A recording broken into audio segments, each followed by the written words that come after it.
What's going on, everybody? Lee Money here, the host of Money's Crazy Mind and Steel City Renegades. And Redline Radio LLC is proud to partner with Growing Wings Adult Services for the creation of our brand new state-of-the-art production studio.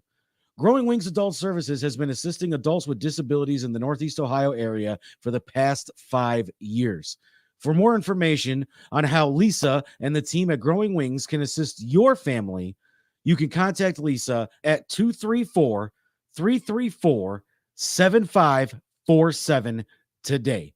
Again, that's 234-334-7547. What's going on, everybody? Lee Money here from the Steel City Renegades. And if you need auto parts, there's only one place that I know I go, and that's Detroit Auto Parts. Detroit Auto Parts is the official parts store of Red Line Radio LLC. They have two convenient locations on the east side. You can call 216-531-7373, or on the west side, call 216-398-7373. Mention Redline Radio and receive 10% off your purchase. So don't forget, if you need any parts for your vehicle today, reach out to Detroit Auto Parts, the official home and auto parts store of Redline Radio LLC. What's going on, everybody? It is Tim Buck 2 from Tim Buck Tuesday. And I really hate doing home improvement, but I love the way it looks. So what I do is I call Wiggins Construction and Home Improvement. They fix bathrooms, windows, kitchens, sliding doors, and much more. Give Will a call today at 440-731-7654 and tell him Redline sent you. He'll get your house looking right in no time.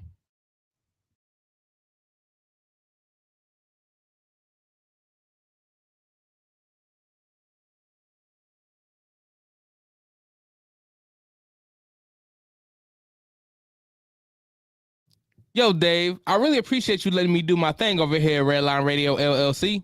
Tim, ain't no thing but a chicken wing. Hey, well, I love them chicken wings. I got a couple buddies that's trying to come on and do a podcast. You got anything for them? Heck yeah, we do. Just have them give me a call. Bet. I'll have them call 440-503-0828. Tim, don't forget to tell them that we're available on all social media platforms. And you can't forget about the Redline Radio LLC app on the Google Play Store. Damn, how'd I forget about that? You was probably thinking about them little people again. Damn, I probably was. That's cool. They just trying to be a part of the winningest radio station in Cleveland. And we got the hardware to prove it.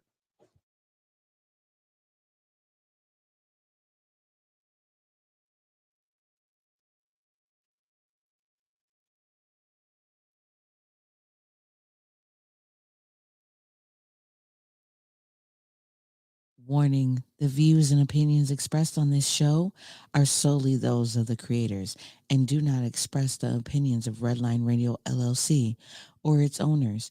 Viewer discretion is strongly advised. Warning, the views and opinions expressed on this show are solely those of the creators.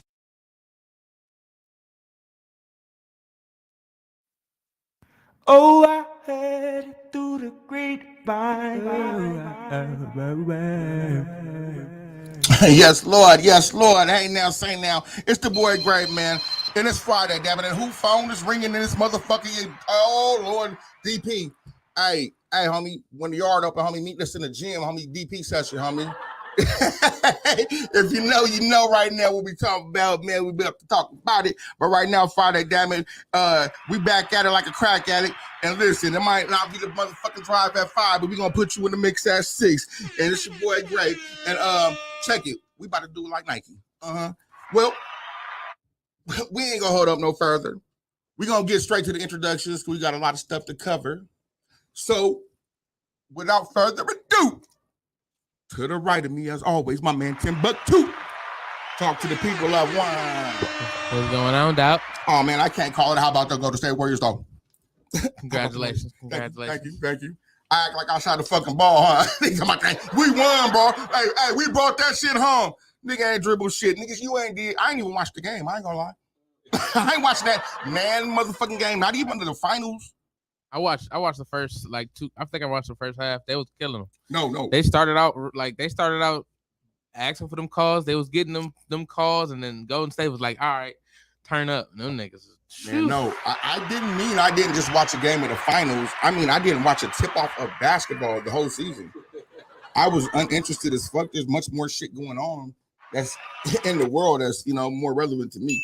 But, that's neither here nor there, and that's my humble opinion. But now we'll get to that a little bit later. But now, to the left of me, how you doing over there? I say to the left of me, that this left. Cleveland Public School, cuz this left. Hey now, how you doing, baby? Oh, don't I got a name? Lady Grape's in the house. Oh, okay, that's what I thought. Wrinkled grape. How you doing, baby? How was your day at work?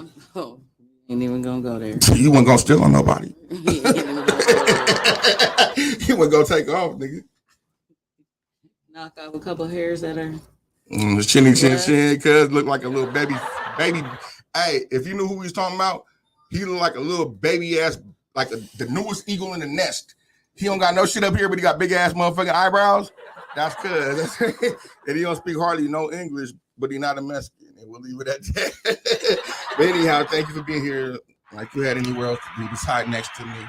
Right across the way over there, man, to the diagonal left or to the right, depending on which way you're looking. My main man, Superstar G Miller, man, what's happening, pimp? What's up, baby? Hey, god damn you. What's up? That's my mans and them over there. I'm talking about, hey, I fuck with you the long way, homie. I appreciate you. Man, on my mama. That's my nigga right there, man. Hey, man, that's a good brother over there, man. But hey, ever since I met that dude, it ain't been nothing but love and gratitude and real respect, the real way, the way it's supposed to be. Yeah. I fuck with him, and he told me, man, he said, man, I ain't been on the show yet. I said, wait a minute, ain't you been to the penitentiary? Exactly. I said, well, come on in. Yeah. And well, here he is. Last night. Man, tell us about it, man. What was it like, brother? Because I was there, and it was amazing. Man, well, we kicked off our Amazon Prime special. Shout out to Amazon. Be looking out for that, man. Shoo! They was there too. Mommy's Lulu comedy tour. Yes, sir. Yes, Spike Lou, sir. LOL, BL. Yes, Kevin Ford and myself. Yes. So y'all be looking for that on Prime. But yeah, man, it was like that shit was real, man. And you look good in the motherfucker doing it up there. Yeah. Matter of fact, my wife. Well, shit, I ain't gonna be messy. Man, I'm just saying, if she shoot a joke at you, I hope you got 3 or 4 for her. No, that was fair. Rapid fire, rapid fire. That was fair. That was fair. But bro, man, why don't you tell the people where they can find you at and what you got going on, man? But tell us what's up your sleeve, because I see you busy as fuck, man. Yeah, man. Gene Miller on Facebook, 7 Nation Management on Instagram, man. Just hustling this comedy. Got my artist, Day Mason out there, man. She doing her thing. So y'all look for her. Nothing against no other way women's rapping, but she rapping. You know what I mean? And, you know what I'm saying? But she still talking her shit too. So you know what I'm saying? For the people that like that little, get on. She talked that too. You know what I'm saying? But she also talking about the realness. And, you know what I'm saying? So check that out. Man, like I said, he got the comedy special coming on. Shit, that's all I can think about right now. I'm still in shock, for real. Hey, I still feel like it was me on the stage with you niggas. I'm like, God damn, man, that shit was crazy.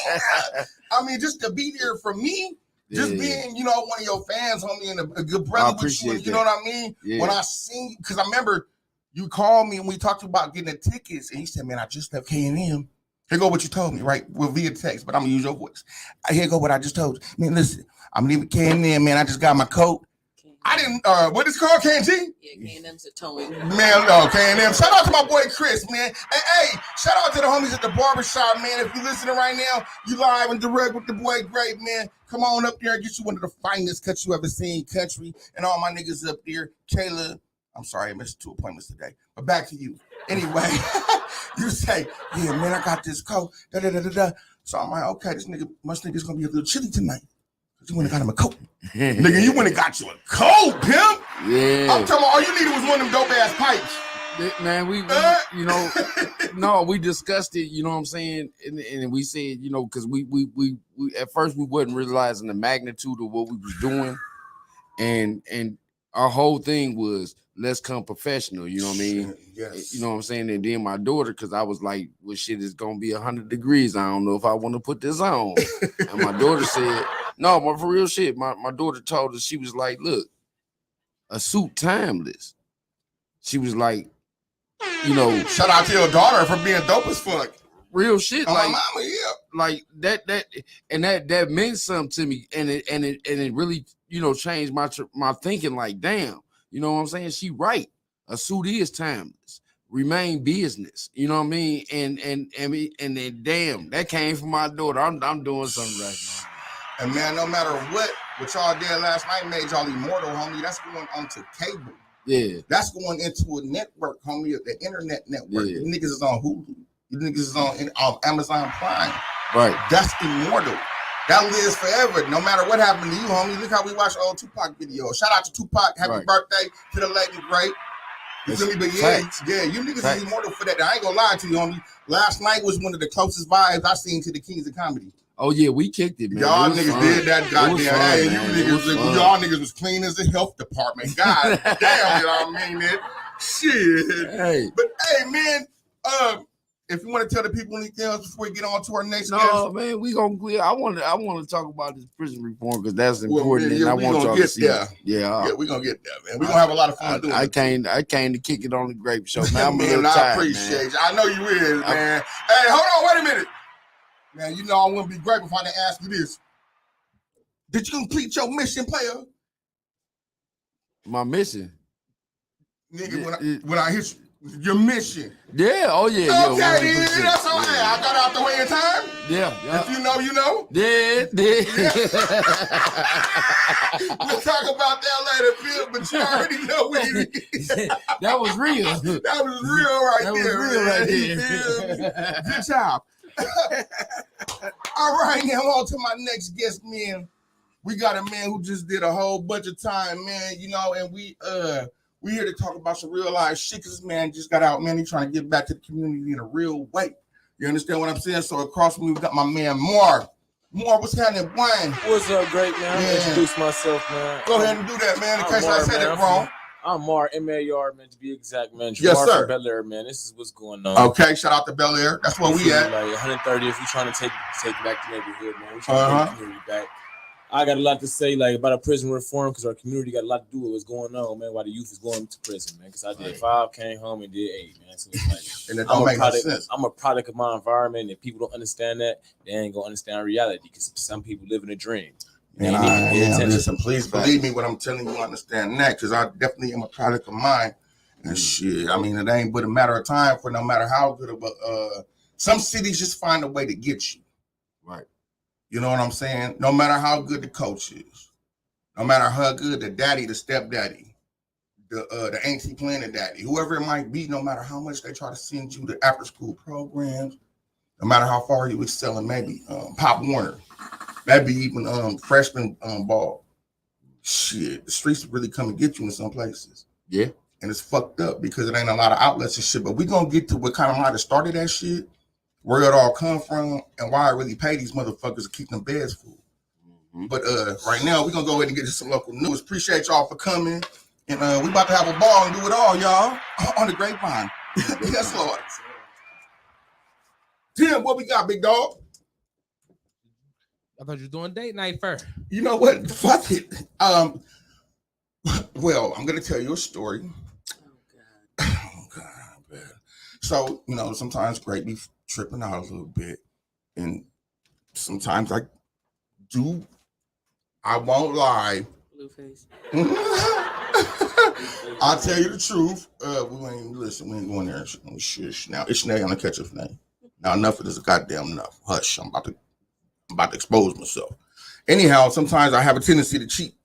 Not lately. We was broken up. But anyhow, that's a whole different big ass face that. But listen. So anyhow, I had an admirer. Shut your mouth. I mean, we're on the air, dear, and we're having date night and shit. Now, let me tell my fucking story. Anyhow, so I had a cake from an admirer. And the cake. What kind of cake? It was a birthday cake. What? It was a birthday cake I received from an admirer. I don't know. I'm about to get to that. Right? Well, We went on a break and this cake arrived. Believe Hey, that. cuz you're going to get to your part, man. So I'm going to ask you to don't interrupt me here on the Grape Vine show. Thank you and thank you again. But anyhow, listen up. So anyhow, man, an admirer gives me a cake for my birthday. I was flattered. It said, simple letters, very beautiful writing. Mm-hmm. She actually went and got the cream and the filling for this shit at some special bakery up in Parma. So she tricked off a little bit of bread, but it said simply. Get to the point. Well, it was an amazing calligraphy. What's it called when you write pretty? Penmanship. It was the dopest penmanship I've ever seen. And the creamiest cream ever. I can keep going if you don't stop interrupting me. So anyhow, the shit said, happy birthday, King Grape. Yes, Lord. So anyhow, I have my cake sitting on the kitchen counter. And I came with the big. Hey, cuz, matter of fact, the cake was sitting there up underneath the kitchen light. Sitting there in all this essence. Are you done interrupting yet? I can keep adding to my story. Thank you. You'll have your time because I can keep glowing and glowing.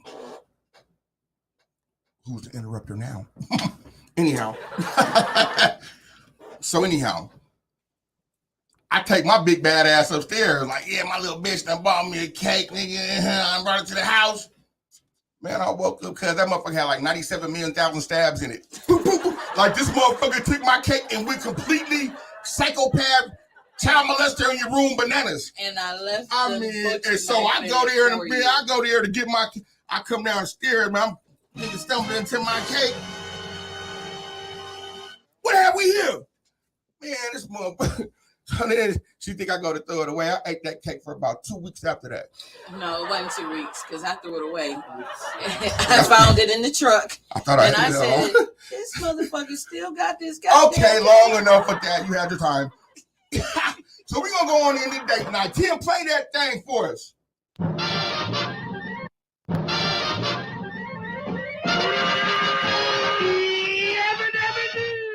Cuz I'm just getting off of work and shit. You know we got a date tonight, nigga. Hurry up and get your dumb ass dressed. What the fuck is this nigga yelling at? What the fuck is wrong with this nigga? First of all, I know the fuck you better be dressed. Second of all, hurry that shit up because we got a long way to go. Our date night last week, thank you for these beautiful pictures, consisted of us going out to Pittsburgh. Shout out to Pittsburgh, beautiful city, but look at this creepy shit here. You know I'm a building nigga, right? I don't know. Y'all can't probably see it unless you're looking on your shit. But these are very creepy structures all over Pittsburgh, right? So after we did a little bit of walking and touring around Pittsburgh, we said, fuck it. You know what? We're going to go have some dinner. And here goes where we get into our first episode of Date Night, Great Night, called, wow. It don't pay. So we went to this restaurant called The Eagle. The Eagle. It's supposed to be a Southern soul food restaurant. The pictures are so deceiving. Oh, catfish.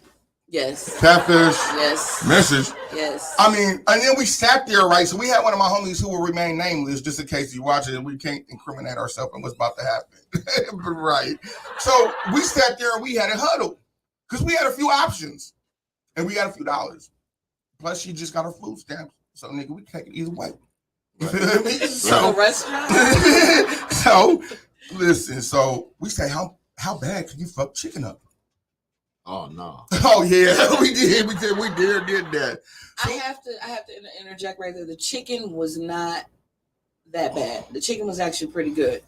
It was the sides that somebody needed to slap the shut. That shit didn't make no sense.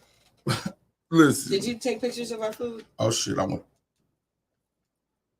don't know if y'all can hear me over here. Am I still on there? Yeah. Okay, there we go. No, I didn't take pictures of that particular food because just nothing to me was appealing about it. So anyhow, after we sit there, we decided we want to sit outside, right in the little corner, and we got to sit there for a minute before anybody comes to even say hi to us. So immediately I'm like, well, these guys are getting no good. Rewind. You forgot. Once she did seat us at our table. I just said it took them a long time for them to see this. I hadn't went nowhere yet. You forgot what she did. I hadn't got there yet. You said nobody came to our table. The hostess who sat us down at the table, she said, the one I was getting to. Would you like something to drink? Okay.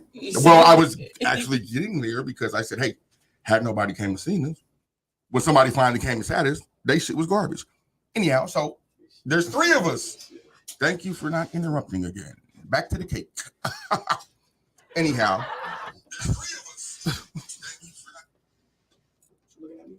I don't know where that fuck that shit was dope though.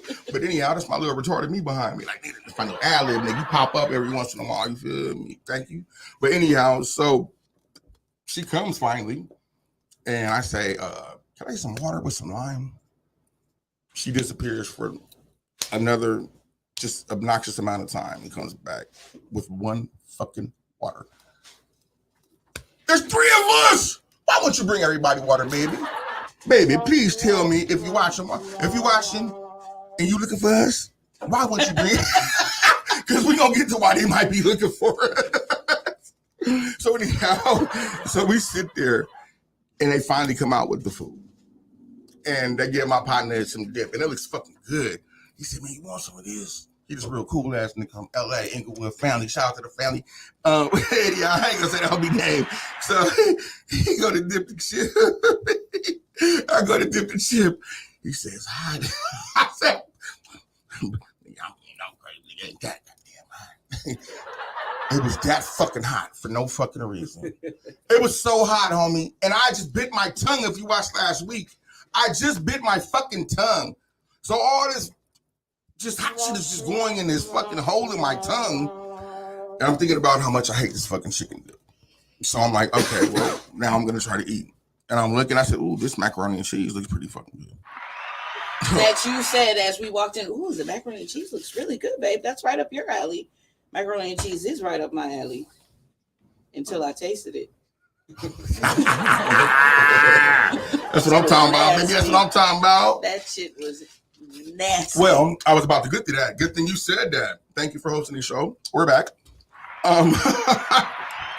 You ain't got to kick me that hard up under this table either, fool. Anyhow, the shit was nasty as fuck. It was disgusting. The size, I was not happy with the chicken, none of that shit. So we sitting there. Greens. Them motherfuckers taste like, hey, if you could just dip a rag in the green juice, nigga, you can clean everybody's windows in the neighborhood, homie.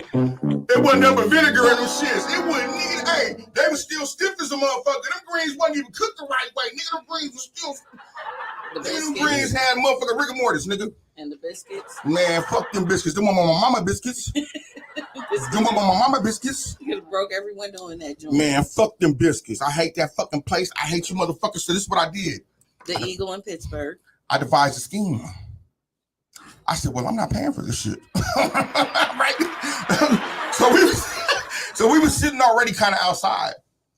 So I casually got up since you bitches ain't paying attention to us. After we sat there forever. And I never got my second glass of that nasty ass lemonade neither, you bitch. Shout out to you, bitch. But anyhow, I started inching away from the table. And it was a big ass festival going on. So I'm trying to move into the crowd. But my homie and my wife are still sitting there. So I told homie, nigga, you better come on, cuz I ain't paying for this shit. He a blood. He said, first of all, blood, big back and big bull. So now for real though. So look, wow. Now me and him standing there trying to decide an escape route. To the right of us is a long ass alley, probably about 20 yards, but it's completely lit up. But to the left of us is all the people who was just at the festival. So the homie said, let's go down there. No, nigga. Because if she come out, all she got to do is this. And she gonna see us going down that alley, especially me, I'm fat. I ain't gonna run that far. She might see like, and nigga, I seen every 7 steps you just ran. You. So I said, we're gonna go this way and mingle in with the people. from the festival. That festival was dope. Shout out to Pittsburgh for that festival, though. Y'all was jamming, man. Yeah, man. So anyhow, me and my partner, we scooting away. Right? I see her. Hey, nigga, come on. Damn well, the crime was committed. Nigga, I ain't seeing nothing else to implicate us. Shit, you can get the rest. I was casually sitting at the table. And man, fuck y'all for that nasty ass service. Dave and then when y'all in Pittsburgh, I suggest y'all don't go to the Eagle because the shit is no good there. And if you see the light skinned girl who serves the shit, it wasn't me. Check it. On to the news we go, good sir. What it is and what it ain't, man. Whoa, everybody every hero don't wear a cape. 2 men accused of stealing nearly $14,000 in gasoline from a Virginia Beach gas station and selling it at a discount rate. You niggas holler at me when you get out of jail if you got anything in the stash spot. Please do. Please do, because not all heroes wear capes. On to the next one, please. The Black Robin Hood. Hello.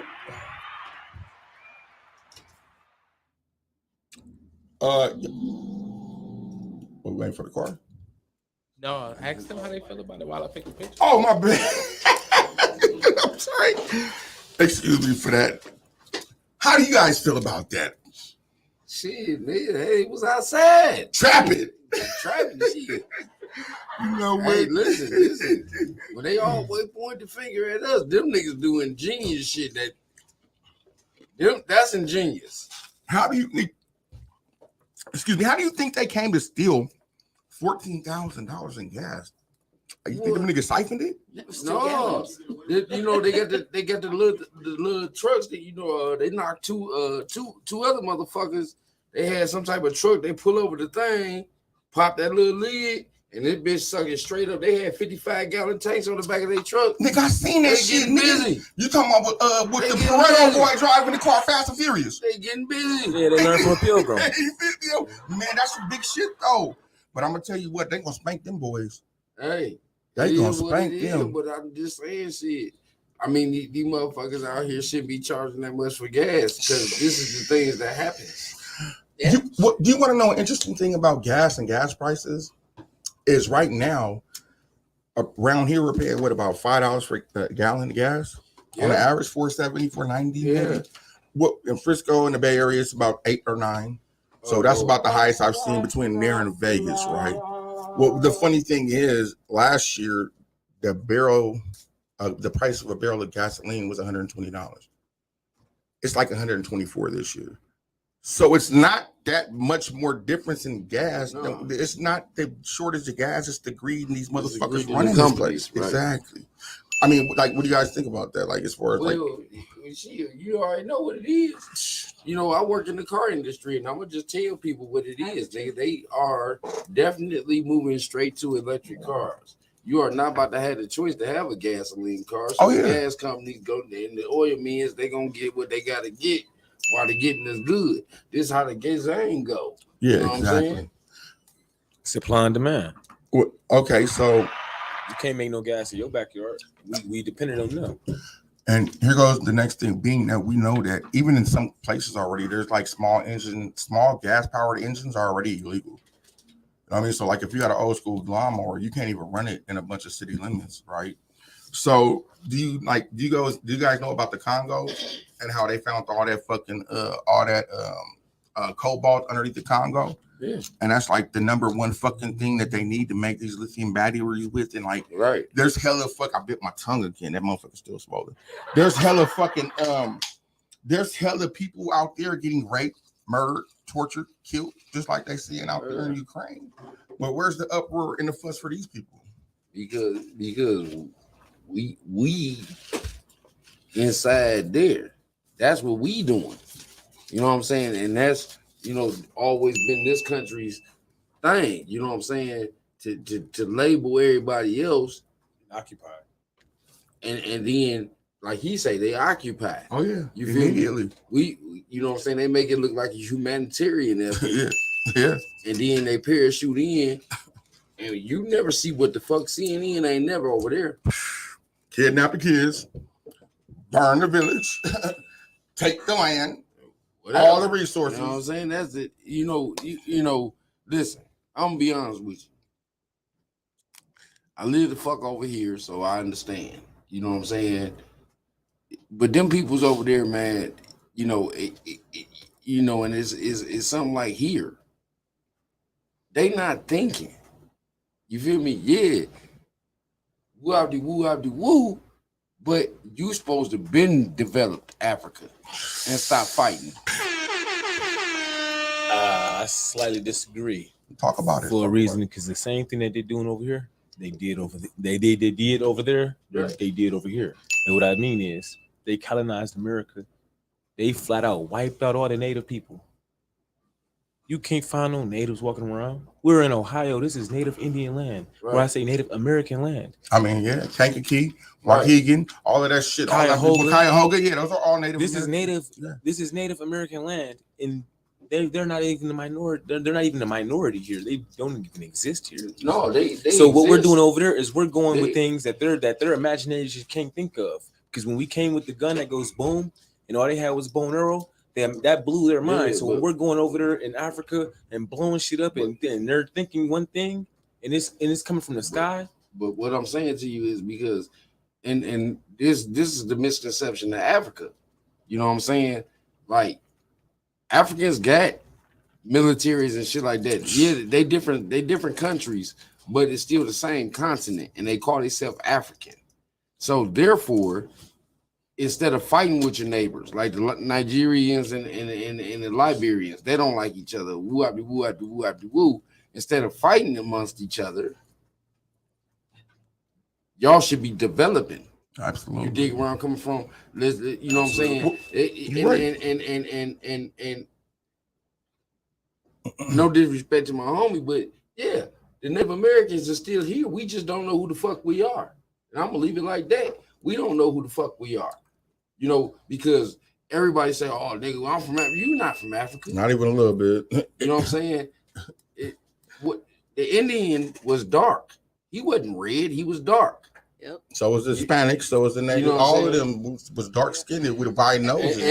And so we on the same page there. Absolutely, we on the same page there. See, but when you say Nigeria and Liberia, how they in constant conflict because they've been divided and conquered. Right. I get that part. But that's and just like we in the United States been divided and conquered. Absolutely. That's the name of the game with these people. Right. But always when keep do a division. We wake up and stop going against each other? You know what I'm saying? Well, like, I mean, the division goes a lot deeper than there because it don't only go just between colors and countries and Africans and this. It goes between who has the vaccine, who doesn't.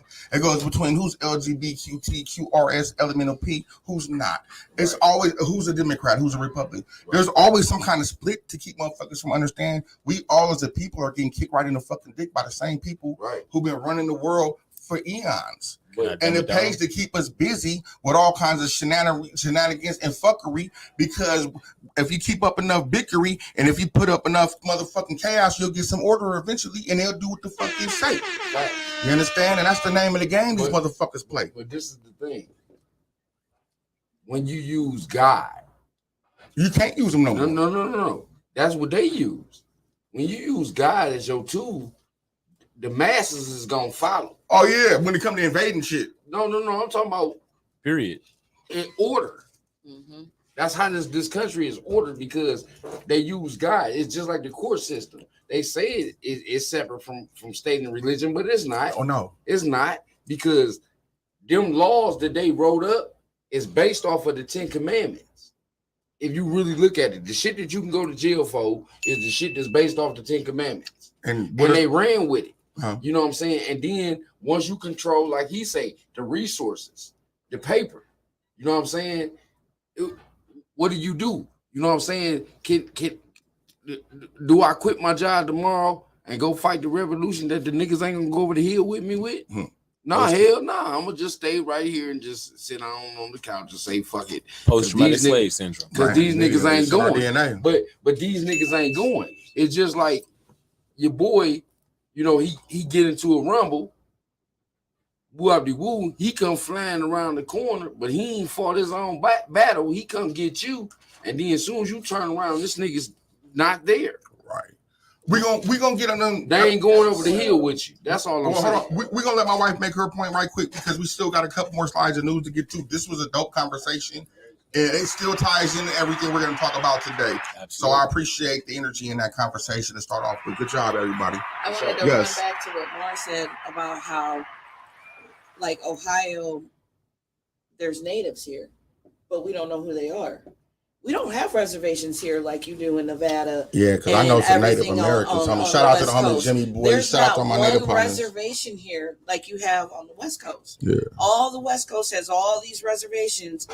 Where's the reservations at here? This is desirable land, fresh water. Every reservation every reservation in this country is on undesirable land. Facts. Yeah. Every reservation that should be a hellhole. Sustain life. Yeah. It's a hellhole. If you ever been on a reservation, homie, listen. You're absolutely right. But it's just, I'm just trying to, speak on what you said. Like Ohio, Cuyahoga, where's natives at? We don't even have reservations here for our quote unquote natives that are still here. There's a lot of water here. Right. But I'm just saying, Southern Ohio has Indian burial grounds, Native American burial grounds. Right. Southern Ohio does have that. Like so I spent a lot of time in Nevada, in northern and southern Nevada, plus California, where I'm from. So we actually have native land there. You know what I mean? Then they call it the land. You're gonna go out there, you're gonna get some cheap tobacco, some fireworks. There's probably maybe nothing else there in some occasions, maybe a lake. But there's a liquor store. Casino. There's a casino, definitely. You know what I mean? And it's some of the most you think that when you hear about niggas living in the hood, nigga, they living in the hood too. And this is what, hey, you know what, we gonna go ahead and that's their 40 acres, homie. Yeah. You dig it? And their crime laws are totally different than ours. Oh yeah, like if you, man, listen, I got a brother-in-law, ex-brother-in-law. Cuz used to bust a law in one place, and he used to go hide out because his baby mama was a native. He used to go hide out in the Indian territory because he knew the police couldn't come over there and fuck with him. Shout out to Cuz, you know who you is. He was sharp as fuck for that. He go right to the land, nigga. They can't come here and get me. Yeah. Okay, but on to the next thing. We got to keep it going, y'all. What time are we looking at? We good? Oh, come on. All right. Now, Louisiana judge grants the accused rapist custody of the child and orders the rape victim to pay child support. Any thoughts? It's sick.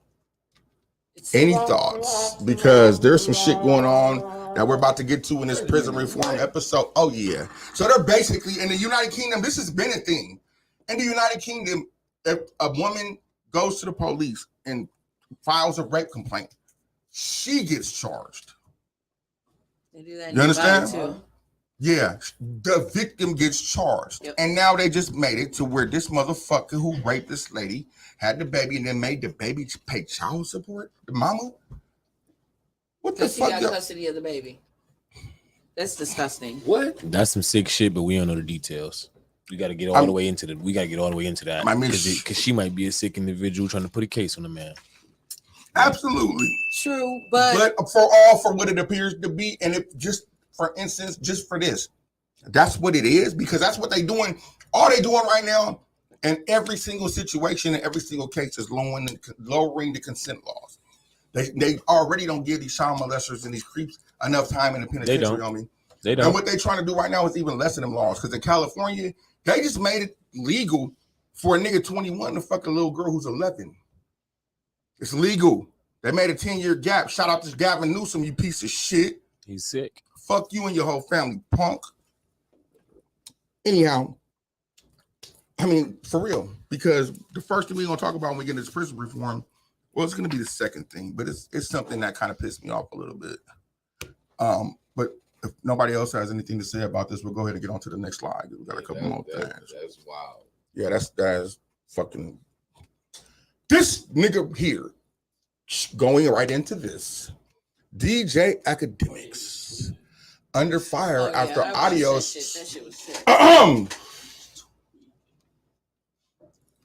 after audio surfaces of him discussing having sex with a 17-year-old. So basically, this motherfucker said there's really no difference between being 20 and 17 or so. What? Nigga, if your 20-year-old ass come and knock on my 17-year-old daughter door, nigga, I'm gonna blow you out your 20-year-old shoes. Right. Nigga, they won't never see a 21st. Listen. And you're right about that. But again, they misconstrued that man's words. I didn't hear the interview. Because people don't want to hear the fucking truth. The truth is, stop letting your daughters dress up like they motherfucking 21, 25, 30, Church. 40. Church. You know what I'm saying? And walk around because a man, like he said, can't disseminate. All we see is ass and titties. We not looking at an age right there. I ain't saying you gonna go mess with her if you do your investigation, but you can't. If a nigga riding down the street and he see a girl, bloom, bloom, bloom, bloom. Sometimes I don't feel bad when I look into that baby face. Right. Not to cut you off. Right. But a man may necessarily, and he might not do nothing. We ain't talking about a creep nigga, but you might pull up on something. No. And that's 17 and you ain't realize it. Come on, man. That shit been going on, but now it's definitely going on because women, they say, oh, that's just cute. You know what I'm saying? And it's not just cute because they don't look at it from our perspective. They look at it as I can wear whatever I want to wear and you should respect me. But like I say, you should be able to walk down a dark alley counting your money, but if a nigga knock you in your head, that's the consequences of it. Right. Because you put yourself out there. And that's what he was basically saying, in my opinion. That's what he was saying. Like, y'all need to clean up how y'all walking around and dressing because I can't disseminate between that. I'm in the spot. You know how I go. Yeah. Girls been 16, 17, getting it in bars from the beginning of the time. Lying. Yeah. I watched that, and what made me stop watching it is when I heard him say that if I see your ID and it still says he says if you have a college ID, but you're not in college. Wait, if you have a college ID and you are in college, I don't care. Oh, I didn't see that part. Yeah, he said if you have a college ID, that's what made me stop watching the whole video. I was like, you're disgusting, you're nasty. Right. Like you don't care. I mean, definitely you don't fuck with no kids, man. That's just what it is. No. But you know, just being true to myself, you know what I'm saying, and I ain't, you know what I'm saying, I don't hold no punches. When I was in the strip game, you know what I'm saying, a couple of years ago, and them girls, man, they would come dance, they would deceive, they would have fake IDs. Mm-hmm. You find out 3-4 months later that this girl is fucking 17, but she got an ID to say, because all you got to do is be 18 to dance. Well, to me, that sets a whole different precedence because if you by under deception were fooled into fooling with an underage girl, that's deception. But you knowingly, no matter how thick little mama is, no matter how much bumper cake she got, how much, because it been sometimes because these little bras be thick as fuck and it be the shit that they put in their food to make these babies and these little boys. I see some niggas thicker than some of these girls. Man, I fucked around and accidentally looked at a little boy the other day. I ain't gonna lie, that little motherfucker had a bunch of ass back there. No homo, cuz. No homo, cuz. Man, listen, the motherfucker had a big ass butt, cuz. Man, I'm gonna tell the real, man. I don't know what the fuck they putting out, but that shit fucked me up. Man, cuz was built like a little girl, but it was a boy. Welcome to the Prison Reform Show. Hey, we know who punk he would have been. Man, no, rape don't go. But I'm telling you what I'm telling you.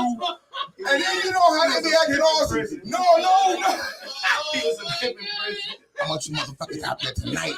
Hey, go to break from the Golden State. Don't have no punks. Anyhow, no, I'm bullshit you not. There's something they putting in the fucking water that's fucking with their hormones, homie. The boys and the girls. But what we're going to do is we're going to go ahead and get on to the next topic, though, because that's a whole nother one. We're going to come back. Fuck. Hey, man. Next topic. Let's move on. Come on with it, man. Hey, I can't help it. The motherfucker was built like a girl. Shit. Brick house, huh? I didn't say all that now. You took it too fucking far. What we got next? You've been interrupted all night, goddammit. Thank you. What we got next, still? Oh, Jesus, grape is not. Okay, probably one of the most disturbing things that I've seen. Vladimir Putin. He addresses the West, us, And he basically well, first of all, if you see Vladimir Putin in anything probably in the popular news that you might see, they're making him seem like he's old, crippled, and weak. Like he might only have like 30 days to live. Let me tell you something, that's a fucking lie. They're lying on that man. That man is healthy as fuck. And if you don't believe me, well, here's the video of him that we're not going to watch. But basically what he did was he paraded out in front of the world and said, America did this. Enough is enough of y'all bullshit. We don't need y'all no more. Y'all motherfuckers being at the head of the world and just doing dumb shit is just over with. You guys, your economy is down. Your guys is the United Kingdoms, Australia, Britain, everybody who's fucking with y'all on these Russian embargoes and all these tariffs and all these taxes and shit, your economy is down and your gas is up. While everybody who's riding with us, like China, Iran, Iraq, Afghanistan, all these motherfuckers who dangerous as fuck, they shit up like 42%. And basically, it's time for you bitch ass niggas to have several seats. We insist. In a nutshell, that's what he said. And we should really, really be concerned about this because it's an inside job, in my humble opinion. We were sold out by the top dogs, and this motherfucker who've been the top dogs for a long time and who understood the assignment. They sold us out a long time ago. I mean, that shit started when Barack Obama was in office. And for those of y'all who think Barack Obama was such a righteous ass, dope ass fucking president, we can talk about it on another show. We weren't going to address that today. But this is concerning because right now, they're all around us, and motherfuckers don't even understand that shit, right? So we got Venezuela. The president of Venezuela just gave Russia the okay to pull up. That's fucking close to us. That's here. South America. That's South America, homie. That's here. That's right. He just gave them motherfuckers okay to come on. They could hit us with shit from damn near where they at right now. Plus, we're not gonna talk about China now. China and how they got all those shipping containers right off the fucking coast that don't nobody know what's in them. Or all those miles and miles of unattained shipping containers just popped up from nowhere that could easily be living conditions and living quarters with fucking full everything you could need to stay there until we say go. Now, I'm not saying that might be what's gonna happen or whatever, but now shit. I'm just saying we get the needs right now, the structure of the leadership, just everything. We're the fucking laughing stocks of the country. World. Oh yes, the world. Thank you, brother. My bad. Yes, we are. And like, how do you guys feel about that? Like, we're vulnerable. We're starving. We don't have no baby food. We don't have no adult food. We don't have no gas. Nobody wants to work. I got a lot to say, but it all comes down to I disagree. It started before Barack. Oh yeah. But it started with George Senior. Big Bush, absolutely. Well, Reagan. But when Big Bush went over there, he was head of CIA. So when he went over there, he had a mission. He wanted the oil and opium. Absolutely. We ain't have prescription pill problem until the early 2000s. No. They pushed the opiates on the streets. I mean, Obama got in office. They really pushed the opiates on the streets for real. Yeah.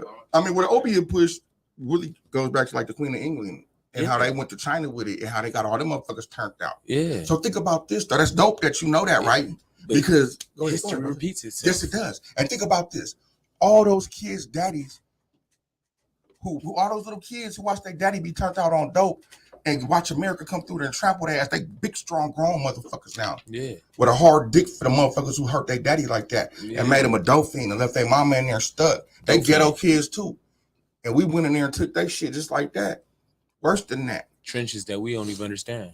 Not even a little bit, homie. And I mean, not only that, think about it. They was dropping fucking smallpox and all kind of shit from the fucking air, experimenting on these people. Homie. Trenches we don't understand. They did the people wrong, and you reap what you sow. And I'm gonna tell you like this: that man making that threat, it concerns me, bro. I try not to let a lot of shit bother me, and not to like, you know what I mean. But that right there, homie, that concerns me. Don't judge me. We need Don back. Judge you, I'm with you. They weren't pushing the line like they is right now. Hey, the Mexicans got their boots on. They the Mexicans, nigga. They all got they got their boots on. You know what that mean, nigga?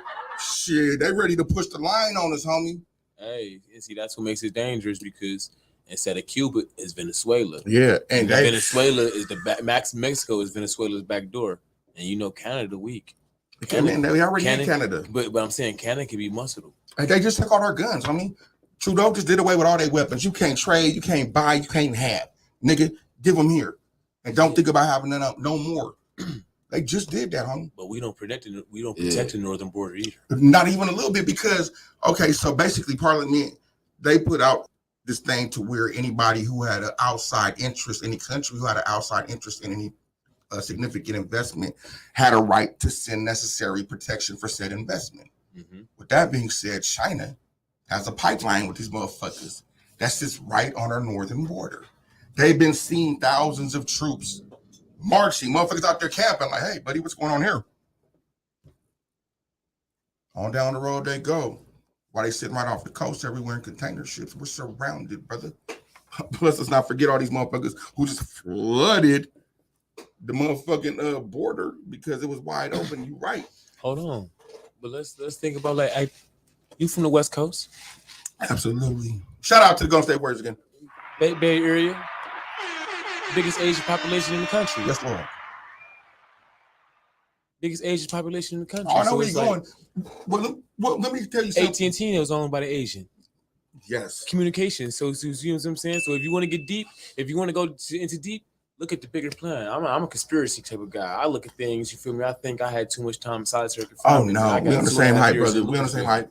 But that's for another show, too, though. You feel me? Because I could take it a little bit further back. I'm from the Bay Area, but I was raised in Fresno. We have a little bit more diverse population. So we have Hmongs, we have Laotians, Cambodians. We had and it's diverse, and they've been there since right after Vietnam. Yeah. That's one of the places they migrated to, that they came to. They got, if the Arabs don't got the stores, they got the stores. Yeah. When they came there, the government blessed them. You feel me? Just like they do everybody else. Just like this motherfucker just sent, and the war ain't been going on a good 6 months. He sent $30 plus billion 1 week. They rushed them another 47-something billion dollars about a week and a half later. Yeah. And then they just rushed them another billion. So let me get this straight. In under a year, we'll just call it a year for shits and giggles. You managed to send these motherfuckers down there $100 billion while everything in this motherfucker is burning down? Bridges. While we ain't got no fucking food for the babies, while all the dairy people keep getting their farms blowed up, while all the fucking production places of food just, an airplane just magically crashed into another one. 2,000 heads of cows just magically died. Nigga, we need that bread here, homie. It's motherfuckers who went and fought for this country who sleeping on the street in tents right now. Yeah. You understand? When they really put their life on the line for this shit, and they can't even get a fucking dentist appointment. They can't get no respect. None of that shit. You could take that money right now and damn near rebuild this whole fucking country, homie. Listen, that's the shit. You know what I'm saying? That's the corporation at work. Yes, sir. You feel where I'm coming from, because everything is the machine and it moves. You know what I'm saying? That's why they call it paper currency, because that's the electricity, that's the vibe, that's the spark. And the flow. It's the flow. The flow is the Absolutely. people. You understand where I'm coming from?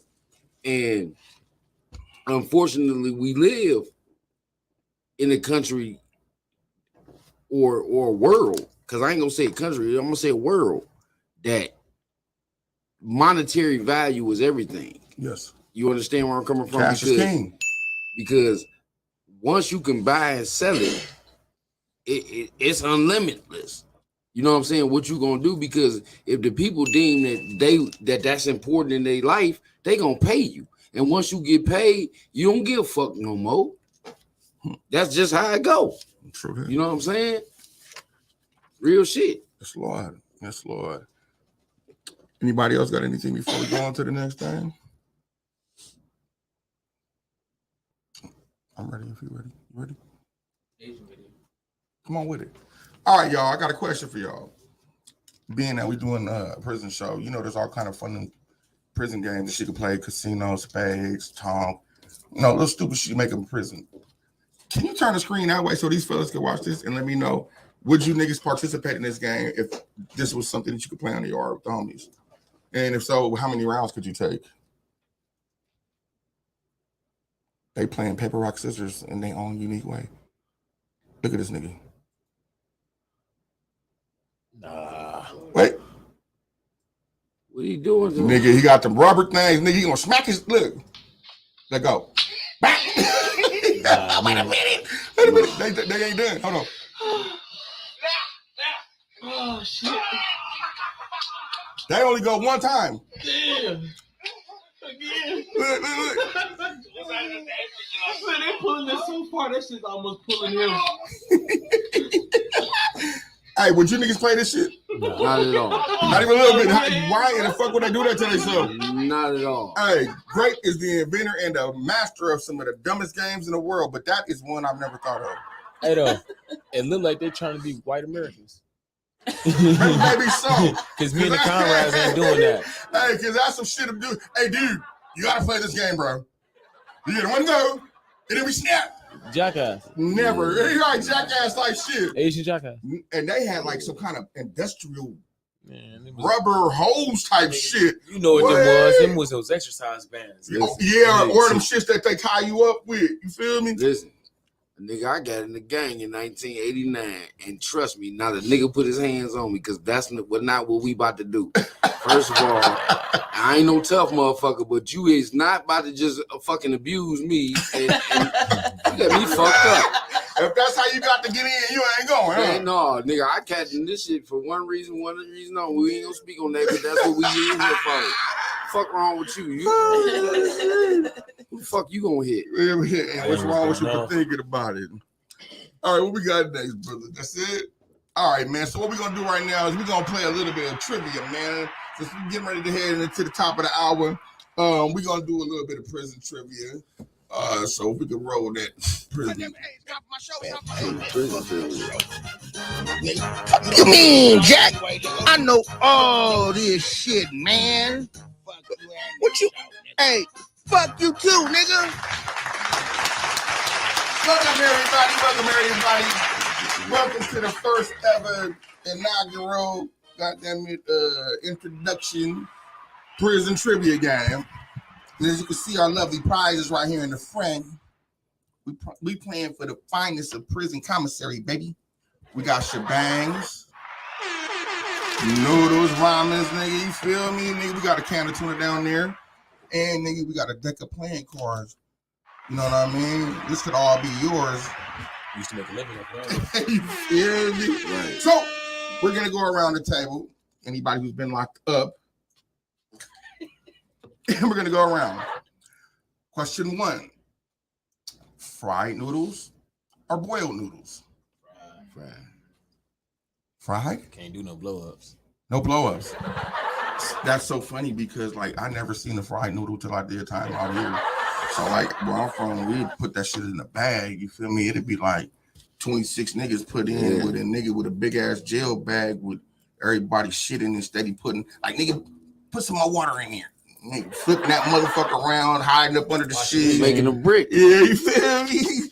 All right, well you guys say that. That's everybody's opinion. Wait, is it sauteed or like fried in oil? Well, because these niggas out here get fancy. It's more so steamed, man. We gonna go to the original way. It's more so steamed.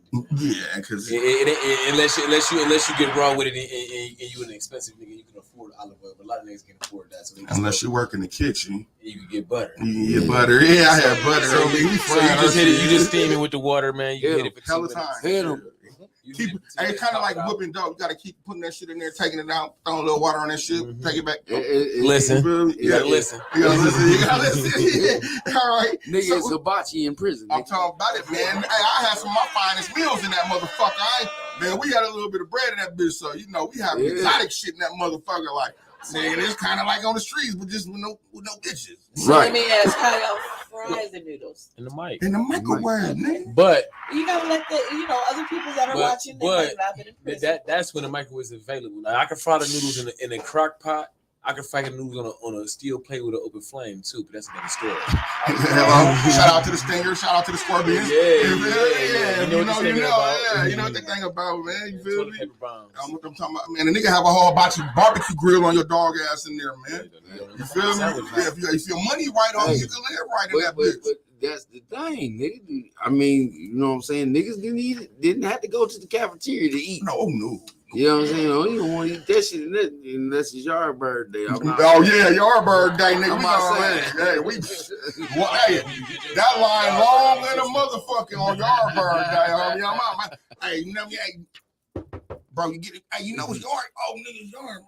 Oh shit, hold on, cuz wait for me. Don't leave me, nigga. You feel me? Yeah, that be that long line. If you know, you know. That must be some good chicken. I mean, shit, it's about the best you're gonna get in there. I mean, it ain't processed. Yeah, man. Yeah, it's real, it ain't processed. Oh, okay. Hey, all right, so now, why are they called spread your brakes? It's the spread, man. You with your niggas. You spreading that shit out. Spreading love. Break. That's why it's a break. You breaking with the homies. Exactly. You know you shout out to by yourself. It's a meal. Yes, sir. Yes, sir. So you spreading with your people. You spreading that shit around. Usually, what motherfuckers are doing from is like, you know, sometimes the homies don't got no bread and nothing. So, you know, maybe once or twice a week after workouts or after whatever. Maybe it might be study time, whatever it might be that you produce in your card, in your section. The niggas who are the little higher ups will bless everybody with a meal. And you spread that shit out. You know, you might have like 9 trash bags down a long ass few tables, and everybody just eat off of that shit. So yeah. Oh shit, shit. Me and the homies, we call that Fella Fridays. Okay. Shout out to the fella. Yeah, hello. Shout out to the homie GP. Shout out to my nigga TZ from the Clear. Hello. You feel me? I'm Mr. LOH himself, man. Okay. That's called Fella Fridays, man. You feel me? That's what we do, man. But it ain't about taking care. It's called unity. It's called being brotherly. It's called embracing with each other, getting to know with each other. Yeah. Understanding. Understanding the hierarchy of this shit, and understanding like where everybody's supposed to be without all the bullshit. Like everybody is not. There's too many motherfucking Indians and not enough chiefs. Yeah. So sometimes it takes the chiefs to get everybody together. But remember, and sit with the Indians. Yeah, and sit with the Indians and be the chief without pushing the chief. You don't gotta be the chief with your chest in people's face. The most humble way to be a leader is to pull your troops up off the field. Yeah, but you know, and that's that's the thing. You got to learn whatever position you got to play. Play it. You got to play it to the best of your ability because you're a part of the team. That's your position only. Yeah. Exactly. All right, on to the next question, fellas. Do you guys rent porn if you guys are in prison? No. Rent porn. Rent porn. Yeah, I mean, when I got one of these. Well, you know, that wasn't always the case. Oh, well, and some people don't have that. So, go ahead, bro. That's when you live off the muscle. That nigga, you better bring that in. You better bring that in. Porn. He going back to my day when I was in the joint in the 90s. Oh no, nigga, you was buying some magazines. You was buying some magazines. That's what Buying not rent. No. You know, it's some men I never seen until I got here either, though, right? It's niggas who are like rent out pages from magazines. It's smut men. It's smut men. Yeah, so that's what I'm saying. And they have JP5s that have been hacked. Yeah. That have porn and they'll rent you out to motherfucker for shower time. Yeah, but I ain't the average joker, man. I ain't doing it. I ain't gonna lie. Yeah, listen. They love me. Listen, I got a good enough imagination most of the time, goddammit. If I do rent that motherfucking paper out, it better be one hell of a bitch. I'll tell you that. You would get a motherfucking stamp for this bitch for the night. But you feel me? Nah. Bro, I'm on the air, cuz. Okay, now, when is it okay, if ever, to leave the bunk in your shower slippers? Never. That's unacceptable. That's unacceptable. But the only way you get away with it, is if you a dog ass nigga. And hold on. The only way you get away with it is if you a dog ass nigga and the homies love you. Man, and when I say the homies love you, it ain't just your homies, it's all the homies. Because it be some niggas, it be some outsiders that'll stand with you for your own guys, man. Period, point blank. So I speak right now, man. I'm Mr. LOH, man.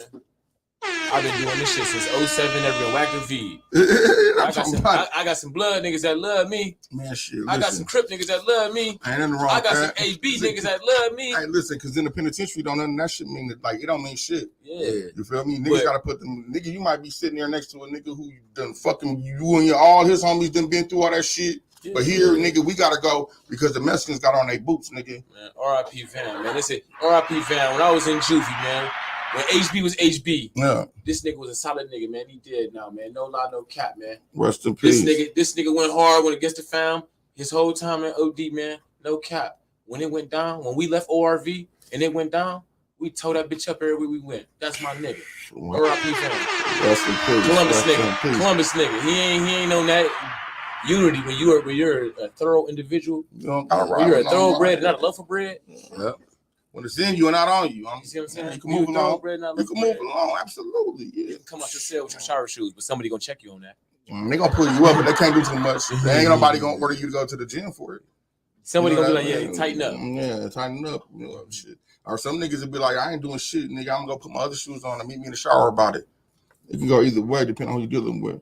All right. So when is it okay to cook with another race? Yeah. If they one of the comrades. Yeah. Because we don't discriminate. See what I'm saying? Yeah. We don't discriminate. What you say? I mean, shit, like, you know what I'm saying? Like, in this one, I was doing time, man. Shit. You know what I'm saying? Like, I had them white boys under my wing, man. They wanted to shoot tattoos, man. They was my little brothers. Yeah. You know what I'm saying? Yeah. You know, they were paying us. Shit, we eat. All right. Well, I mean, it depends on where you at, in my opinion, because I've been on the West and on the East, so I can identify with both. So where I'm from, it's okay to cook, but never to eat. Like, you can cook, yeah, but you can't eat out the same bowl. Like, once everything is cooked, if y'all decide to put a meal, you gotta they go their own way. Yeah, right. There's no like drinking behind, eating behind. But when I came here, the first thing I asked, I was like, "Hey, nigga, like, where the phone booths at?" Like, nigga, they everywhere. I was like, "No, nigga, where the nigga phone booths at? Where the black people phone booths at?" He was like, "They're everywhere." I didn't understand not being able to having my choice of phone booths. Like, no, that West Coast, that shit segregated over there. You know what I'm saying? It's all about race over there. You dig where I'm coming from? Like I said, when I got out to LA, that's when I really learned. You know what I'm saying? Like, cause I was cool with some of the Mexican homies. You know what I'm saying? And them niggas, they kept it real with me. They was like, nigga, you don't really want to be fucking around over here and over there at the dark because you already know what it is. You know what I'm saying? Real shit. Yeah, that shit for real. It's the real life. Not so much a gang war, it's like a race war. Yeah, that's what and it that is. Shit is. Because American niggas out there, they hooked up with the AB. They trying to corner the drug market. That's what it's all about. The whole thing. Whatever you can get on the fucking streets, they can get you right in there. Yeah. And they gonna charge you 10 times what it's worth on the streets. And they're gonna run the show with an iron fist. And if they tell you to hit on the streets, hit. If they tell you to hit on the side behind the walls, hit. There's no way around it, homie. Yeah, that's that West Coast Follow the orders. Yeah, and that's just how it is. That's the structure of it. And like, I kind of like, damn, y'all niggas don't get down like that. Like, to me, it was like right off my motherfucking shoulders. Right. Because there's been times when I got off the bus, homie, and didn't know nobody. I didn't know I knew nobody there. Right. But you know, niggas get the word that you coming. Yeah. They know your train coming. They know, nigga, boom, boom. Okay, Great gonna be here this particular day. Shit, Great. Somebody gonna be looking for you. Nigga, because we gotta put our boots on. Like, wait a minute, nigga, I ain't even got my property yet. Yeah. I ain't even charged the property sergeant yet. What the fuck you mean? You know what I mean? But that's just how the game goes. Yeah. But we're gonna go on to the next thing. Multiple choice. Is this bitch out there, whore? I'm sorry. I've been watching this lady on the corner for shout out to her. She out there getting her money. I might want to speak to you after the show. Hello? We might hear about Oak Park. Yeah, she hoeing. Okay, then. Shout out to the young lady out on the corner from Red Line hoeing. She got a $40 special going on right now. Real special. Come out here, man. Tell her Grape sent you. Hello. Wow. All right, multiple choice. You're bunking with what is known as a cholo. Do you A, pack your shit up and leave in the morning? B, send a kite to the SARS and ask to be removed? Or C, make them roll up? Nigga, that's my house, nigga. Fuck you, man. Nigga, I was here. You're not unpacking your shit. Not even a. Hold on. Does your family love you? What's some cash out going? You got some money on your books? All of that. The homie needs some shoes. No, you ain't going nowhere. Oh, you stand right here. You stand right here.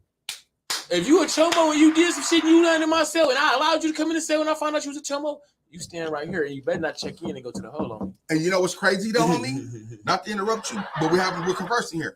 You know what's crazy is what I respect about a lot of these penitentiaries out here is they allow two things, right? One, they allow a gambling shack.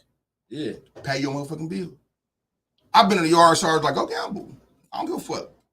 But you're gonna pay your bill. And if you're trying to roll up, I'm taking all your commissary and whatever you owe that man, I'm gonna make sure you square up out your shit. Right. Respect the SARS for that, right? And another thing, they let them punks get treated like punks. It's changing. And man, because it's changing. It's changing because I've seen them motherfuckers let them niggas iron their drawers, do all their little housework. I'm talking about run all the errands. I'm talking about really scoot around that motherfucker, and they allow that shit to happen. They run the joint. The punks run the joint. Flat out point blank period. Yeah.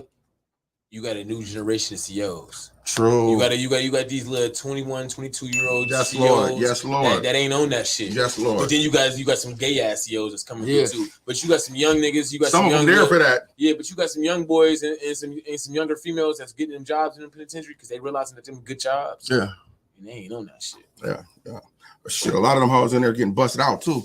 Because there's one penitentiary that had that nigga had like 6 or 7 different COs pregnant at once. Shout out to that nigga. Every hero don't wear a cape. Every hero don't wear a cape. That nigga in there, he got 6 baby mamas on the way. I hope you got a good job at Prison Industries because I think he had a life sentence. They taking all that little $3. Fuck. You feel me? You can get in one of them clauses every now and then. Listen, where we at? Oh shit, we at the top of our brother. All right, well, we hope you enjoyed the trivia part of the shit, man. When we come back, man, we gonna get into the motherfucking meat of things, man. Hope you enjoying the show so far. Give us a couple minutes and we'll be right back with some more of it in case you love it. Thank you.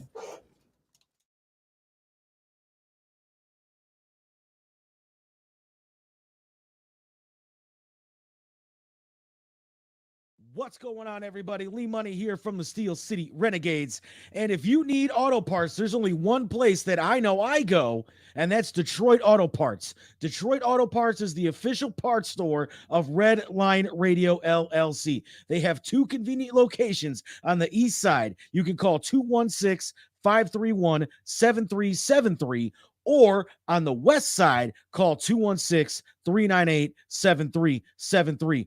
Mention Redline Radio and receive 10% off your purchase. So don't forget, if you need any parts for your vehicle today, reach out to Detroit Auto Parts, the official home and auto parts store of Redline Radio LLC.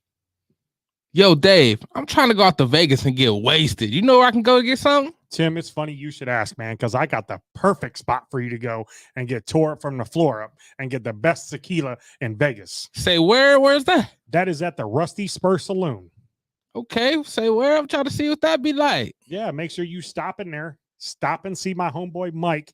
Tell him that Redline Radio from Cleveland, Ohio sent you there. Bet. I'm about to go see Mike right now. They were voted the best hole-in-the-wall bar in Vegas. What's that spot name again? The Rusty Spur Saloon, you said. That's right. They are located in fabulous Sin City, Las Vegas, Nevada. Oh, yeah. That's the spot. Yo, Dave, I really appreciate you letting me do my thing over here at Redline Radio LLC. Tim, ain't no thing but a chicken wing. Hey, well, you know I love them chicken wings. I got a couple buddies that's trying to come on and do a podcast. You got anything for them? Heck yeah, we do. Just have them give me a call. Bet. I'll have them call 440-503-0828. Tim, don't forget to tell them that we're available on all social media platforms. And you can't forget about the Redline Radio LLC app on the Google Play Store. Damn, how'd I forget about that? You was probably thinking about them little people again. Damn, I probably was. That's cool. They just trying to be a part of the winningest radio station in Cleveland. And we got the hardware to prove it. What's going on, everybody? It is Tim Buck 2 from Tim Buck Tuesday. And you know, I really hate doing home improvement, but I love the way it looks. So what I do is I call Wiggins Construction and Home Improvement. They fix bathrooms, windows, kitchens, sliding doors, and much more. Give Will a call today at 440 731-7654 and tell him Redline sent you. He'll get your house looking right in no time.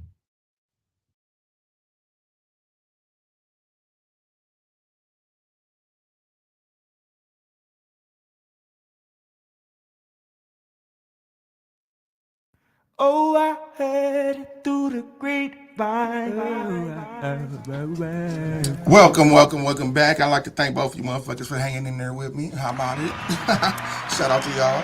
Shout out to my guests, everybody that's here, man. We've been having a dope ass conversation so far with the state of the world today, and you know all the shit going on around it, you know. But right now, what we're gonna do is we're gonna get into the meat of the show, and we're gonna discuss some things that are going on that have been a major part of the economy of this country for a long time, maybe even amongst one of the highest when it comes to economies, because, I mean, what do we got? We got prison industries, we got pharmacy, and we got military industry, and then, you know, we got the nerds. So what I'm going to do is we're going to go to this study that I came across that kind of pissed me off. New study estimates the annual cost of incarcerating adults convicted of child sex crimes top $5.4 billion in 2021. Oh my God, they're complaining about how much it costs to lock up these child fuckers. Imagine that. So let's see where we're going with this. Okay, well, the U.S. government spent an estimated $5.4 billion last year at the state and federal level to incarcerate adults convicted of sex crime against children under the age 18, according to a study led by Johns Hopkins, shame on y'all, and the Bloomberg School of Health. The study calculated that the annual spending on incarcerating adults convicted of sex crimes against children under age 18 and U.S. federal and state prison and sex offender civil commitment facilities. The findings published on March the 23rd in a Journal of Sexual Abuse highlight the cost and consider what can we do to prevent spending so much money. The Center for Disease Control and Prevention estimated that 1 in 4 girls and 1 in 13 boys under the age of 18 experienced sexual abuse during childhood. Research suggests that about 12% of the children experience some form of sexual abuse before they turn 18. And the plot thickens. So the cost to incarcerate these people is extraordinary, says study author Elizabeth J. I'm probably gonna murder this, but whatever. Ladder y'all, ladder noir, ladder who gives a damn. The PhD and the professor over at Bloomberg, shame on y'all, schools Department of Mental Health. Well, basically, where we're going with this is they feel like they're spending too much money to lock up these cocksuckers, and what they want to do is they want to not only give these people almost like an LGBTQT type essence, and no disrespect to none of them, but I hope y'all ain't letting these baby fuckers slide with y'all, because basically what they want to do is they want to give these guys like rehabilitation. They want to give them classes and talk about, hey, this is why you shouldn't do these little kids like this, and then they want to give them SSI for having this condition, so they want to pay them and basically don't lock them up. Why don't put them on a reservation? I love you for that, man. Right. Yes, exactly. And then you know what? And you know what? Since they like to, all the elites like to pay for hunting games and shit, they should let niggas pay to hunt the motherfuckers down on a big ass reservation. You can hunt down a pervert for the low price of shit. I give a nigga my last dollar to go hunt one of the bitches down. Shit, give me a bow and arrow, a hammer, and a compass. Give me a slingshot. You gonna shoot the shit out of that? A rubber band and a piece of paper. I mean, think about this. As we said earlier when we were going into the news, they don't get enough time as it is. Oh.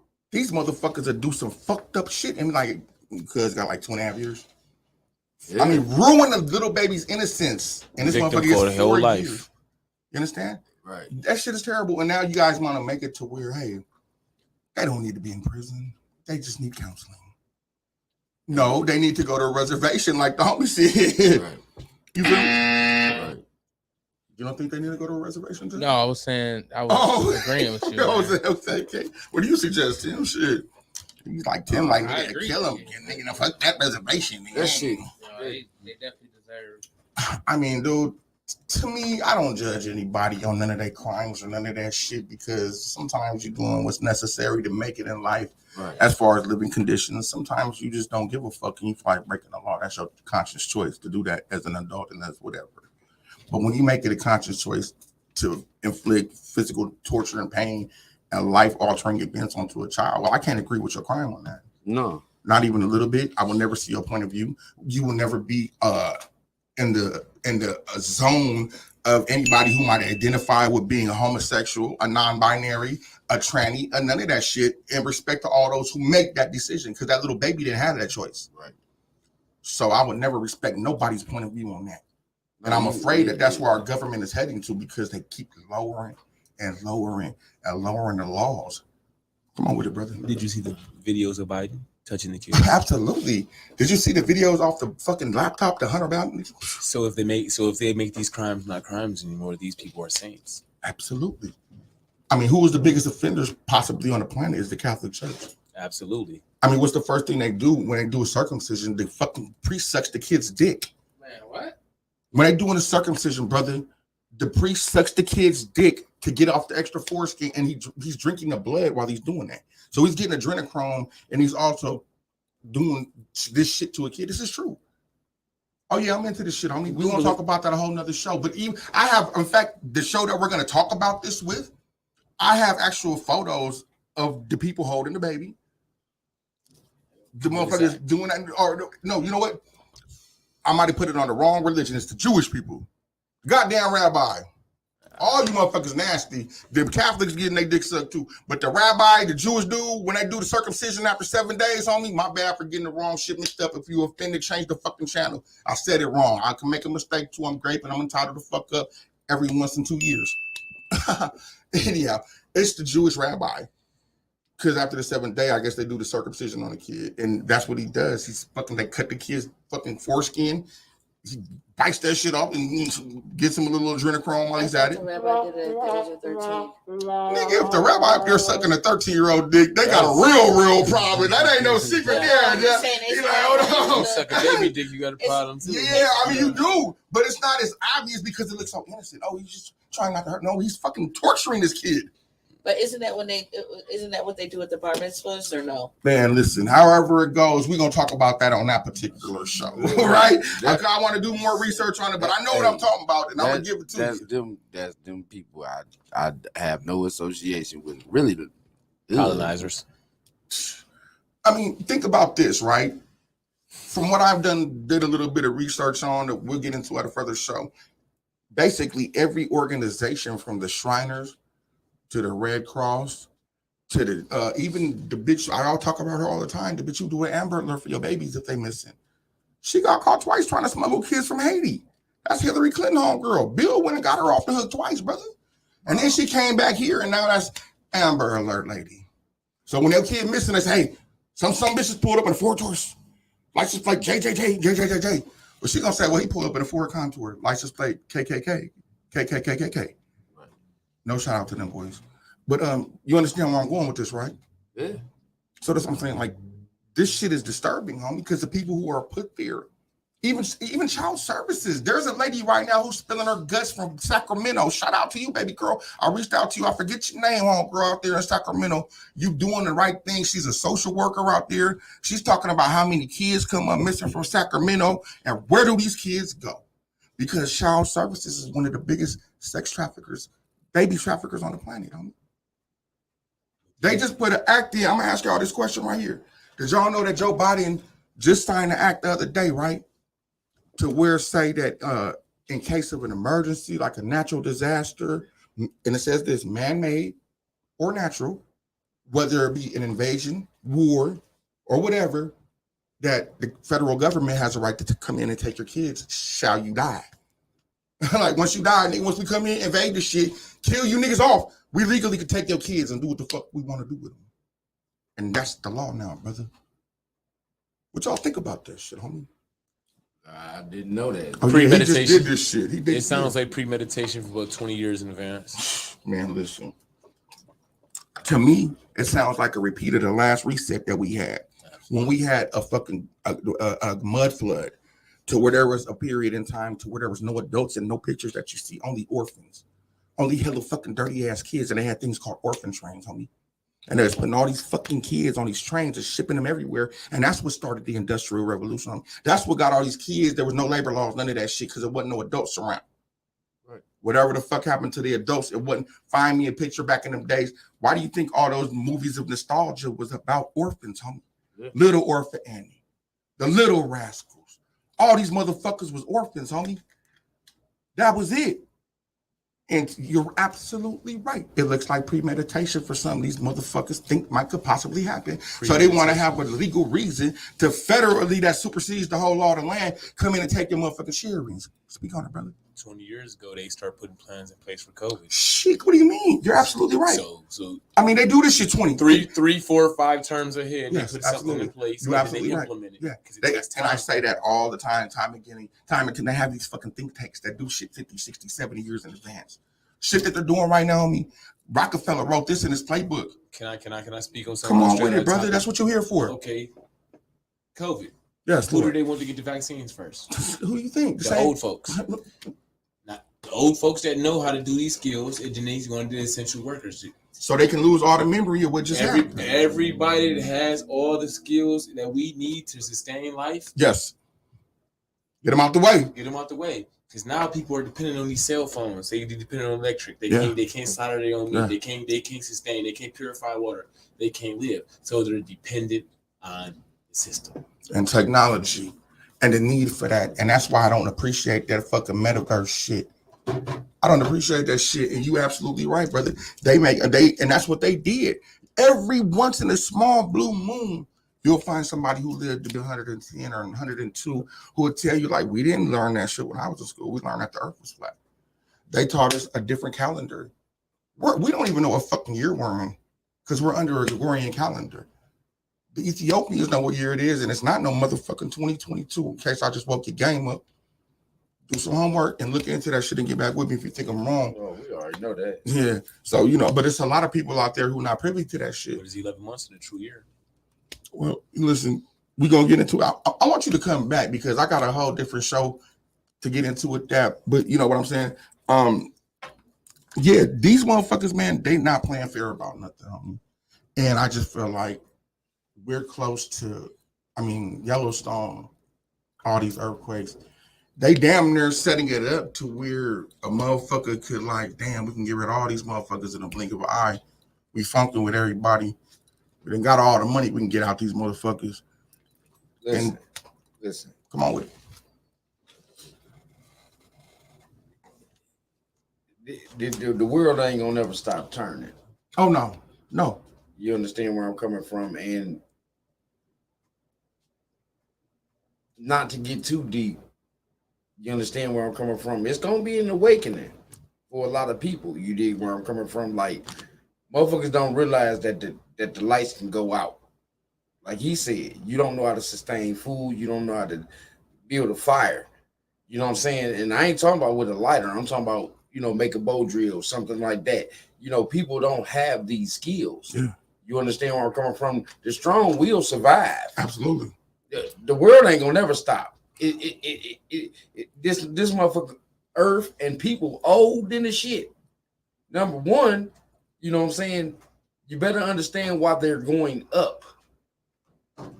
Okay, they want to leave this motherfucker because they have found that you can farm other places.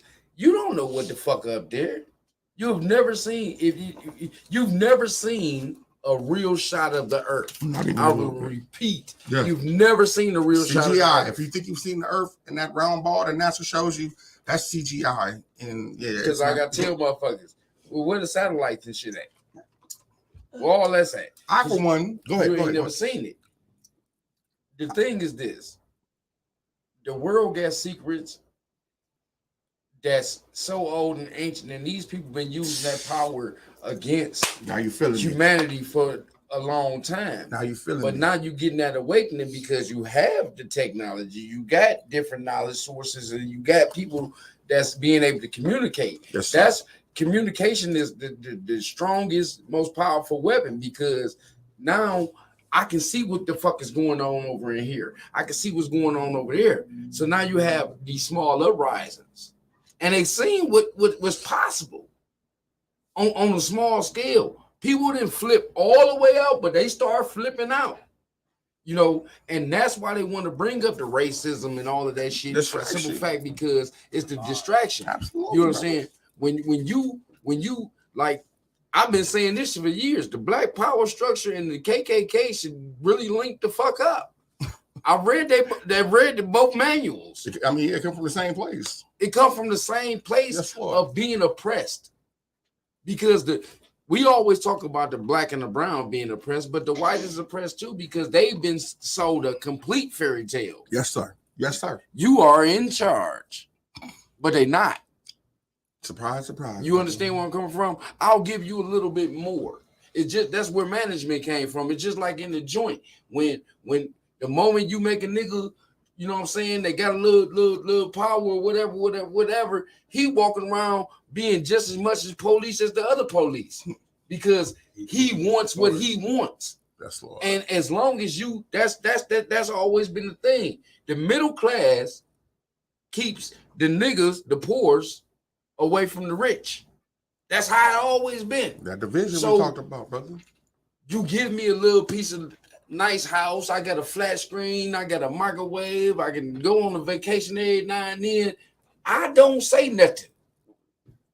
Because I got that dream in my head that I can grow further. I can go further. You know what I'm saying? And they let one or two slip through the crack every now and then, so it's just fair.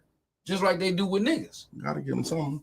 Come on with it, Martin. Do you believe the lines getting blurred with gentrification and technology? Yeah.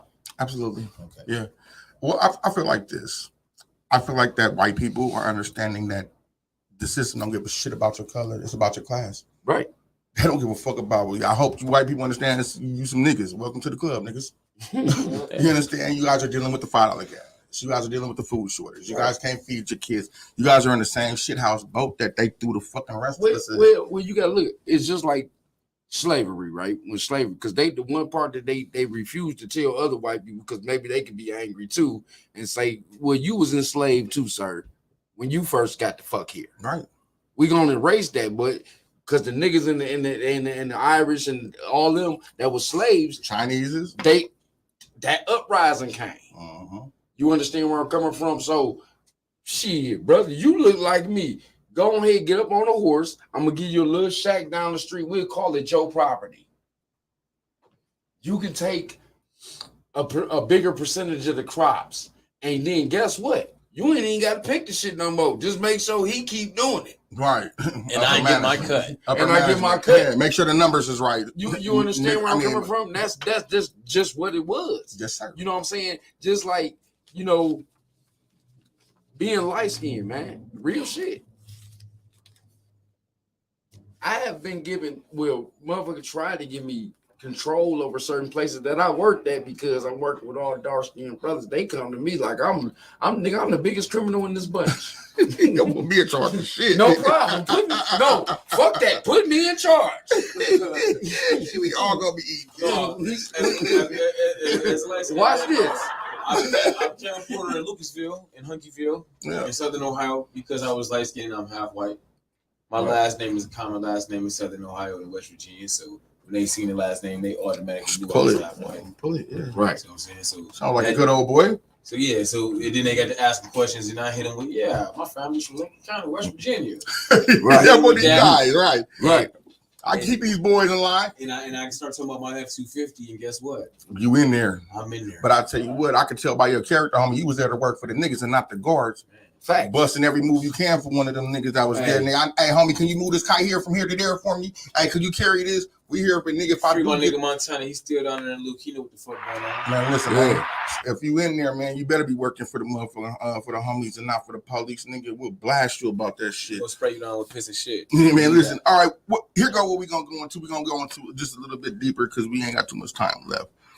This is actually what I kind of wanted to start with, just for a little bit of history, to see how, to me and to a lot of other people I speak with, how we all individually feel about probably what could possibly been the beginning of this booming industry called the prison industry complex.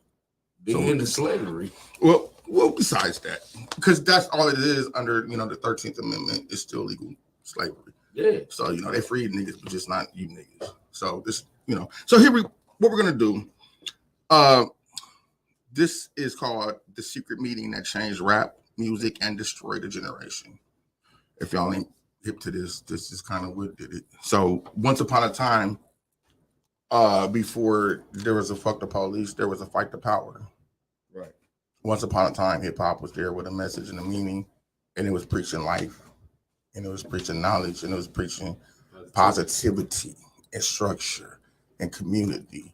Right. And the motherfuckers came and found the way to jailbreak it because they understood the power of the television.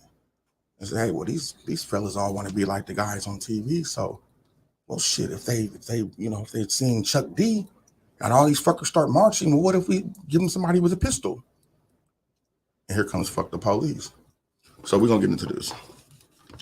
The prison industrial complex is very profitable, and companies within the music and entertainment industries are reaping some of those profits.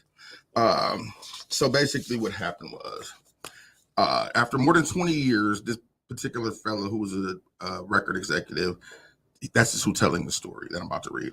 And these are his words. I finally decided to tell the world what I witnessed in 1991, which I believe was one of the biggest turning points in popular music and ultimately American society. I have struggled for a long time weighing the pros and cons of making this story public, as I was reluctant to implicate the individuals who were present that day.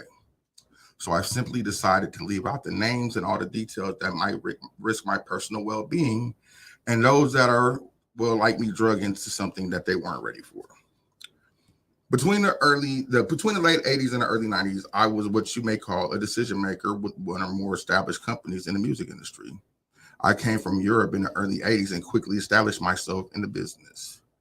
The industry back then, since technology and media weren't accessible to people, are very different than what they are today.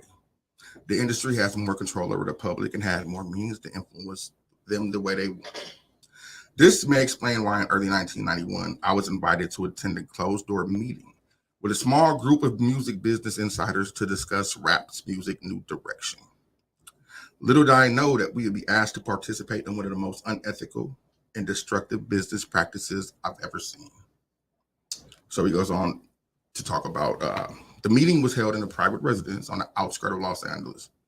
I remember about 25 to 30 people being there, most of them familiar faces. Speaking of those, I knew we joked about the theme of the meeting, and many of us did not care for rap music. And we failed to see the purpose of being invited to a private gathering to discuss its future. Among the attendees was a small group of unfamiliar faces who stayed to themselves and made no attempt to socialize beyond their circle. Based on their behavior and their formal appearance, they didn't seem to be in our industry.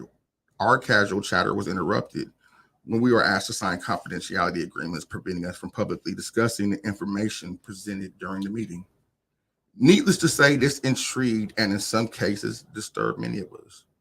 The agreement was only a page long, but very clear of the matter and the consequences, which stating that the violating of terms would result in a job termination. We asked several people who were in this meeting what was it about and the reason for such secrecy, but nobody could understand what was going on. So I'm going to basically paraphrase this for the sake of time because it's a few pages.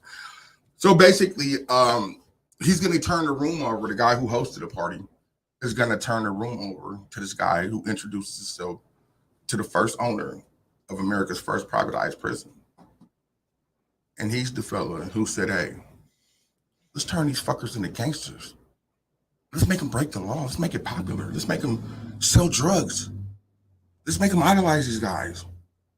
And we're going to create a wave that'll never stop paying us. And that right there was a turn of hip hop. And then that right there was like the beginning of the new era of the prison industrial complex as to what we know it today. Thoughts? Very believable. Oh yeah, it definitely happened. Successful. And it like you said, it takes years to implement something. You know what I mean? And this is the result of it. We learned how to disrespect our women. Number one. They should get a ding for that, homie. Because no, for real. Absolutely. I'm like women is the key to the family. Huh? But when they turn the women against us, you understand where I'm coming from? By not allowing you to be able to provide. And the woman has always, because she's a natural protector. She gonna protect them children. Absolutely. So if that means you got to get the fuck out this house because you toxic or whatever, you got to go. You know, the joblessness that created the vacuum to say, hey, shit, well, we got to eat. So when the product on the street, you're going to feed the hunger of the people because you see the money. You feel me? So by design, man, this shit been going on since the beginning of the time because we've always been so like you can't. If you see a brother, right? This is why the preacher get paid, because he's shiny. He look good. They say, well, our pastor gotta have a nice car. Right. Because if he doesn't, I won't believe him. I don't ask. You understand what I'm saying? That's our conditioning. Just like when you go to the joint, you ever notice why they would put a nigga that got 5 years in there with a nigga that got life? Because the nigga with 5 years, he gonna keep the nigga that got life in check, like wait. Because when it's time to go, he ain't going, nigga. I got an out date. You understand where I'm coming from? And he gonna do whatever it takes to get the fuck out. You understand where I'm coming from? Well, kind of, sort of, but yeah, we're gonna go with that. No, think about it. Oh no, I understand. Think about it. You put a bunch of motherfuckers that have nothing to lose, and you got them two little punk ass white boys at the door. They'd have been pushed the line. But everybody ain't going because I got 5 years. Nigga, you got the rest of it. I get it. If I had life, nigga, I'm going, but I don't. Yeah. I'm going back home to my children. And motherfuckers fight each other before they fight the woman. Facts. Yeah. You know what I'm saying? And that's the divide and conquer. As long as you got the dangling fruit, I can control anything because, like they say, with that man, I forgot his name, but they wrote the book. Like he said, you give me control of the bank. I don't care who the government is. I don't give a fuck how many guns you get, how many soldiers you get, nothing. Give me control of the bank, and I'm gonna run the world. That was Evelyn Rothschild. Facts. Yeah. And his mama said, man, if my sons don't want war, there won't be no war. And these are the same son bitches that we talking about right now who thumb we under, basically. I mean, they control all this shit. If we're just gonna call it a spade a spade. We talking to y'all, Rothschild, please don't kill us. But yeah. Hey, listen, no, you gonna have to come for me because I ain't going either. But it ain't nothing new. They want the shit out there now. At first they hid it. Oh yeah. They want you to know. It's like they proud of it. Is it them? I'm about to put my dick in your mouth. You're gonna own nothing and you're gonna love it. You're gonna love it. You're gonna own nothing. So what you telling me is, because me being 30 years old, so what you telling me is that's why Too Short got promotion. That's the homie, that's the dog, that's my music. Well, all he was screaming was bitch. Well, of course, disrespecting the women. Think about it. But now, if you listen to Too Short State of Mind, he was talking about pimping the industry, not a bitch. Yeah. He never spoke particularly about pimping a bitch. But his metaphor was, man, of course, perceived it as that, and that started all. But at the same time, they all being pimped by another motherfucker with a bigger dick. And then what happened though? See, because like I said, the world. See, this is where it fucked up on them because then the men became powerful. Who doing something with their voice? No, listen, what I'm saying, the lightweight backfired on them. That's why they took them all out the game. Oh, yeah. When you seen Suge and Puff and Jay and all of these niggas start getting control of their music, just like when we go back to the Murder Inc. and the Rap-A-Lot situation when they was about to start distribution companies. Yeah. Them niggas all caught a case. Right now. Caught cases. Just like all them niggas in Atlanta. You understand where I'm coming from? Exactly. All them because they started realizing that we can control the bank. And you don't fuck with the bank. Never. T.I. and them, and I said this blank. When T.I. and Killer Mike went on to try to make a bank, I said, y'all better watch out for T.I. Something's going to happen. What happened next? Him and Tiny is implicated in sex trafficking. Right? Well, the same thing, what a lot of people don't know that happened with this particular group of men, I don't follow the case. I'm not really privy to a lot of this shit, but I do understand the back end of it. I don't know all they YFMs and YMLs and all that shit, but I know what's going on. And I know the back door is that these niggas collectively owned about 50 pieces of property in Atlanta. You understand that? Now think about this. When they go down in a RICO case, what happened to all that land? Government. Well, think about that. You're absolutely right. Now here goes what's going on there in case y'all didn't know. Google is trying to buy that land to build them a big ass motherfucking acres, 50 acres worth of fucking Google.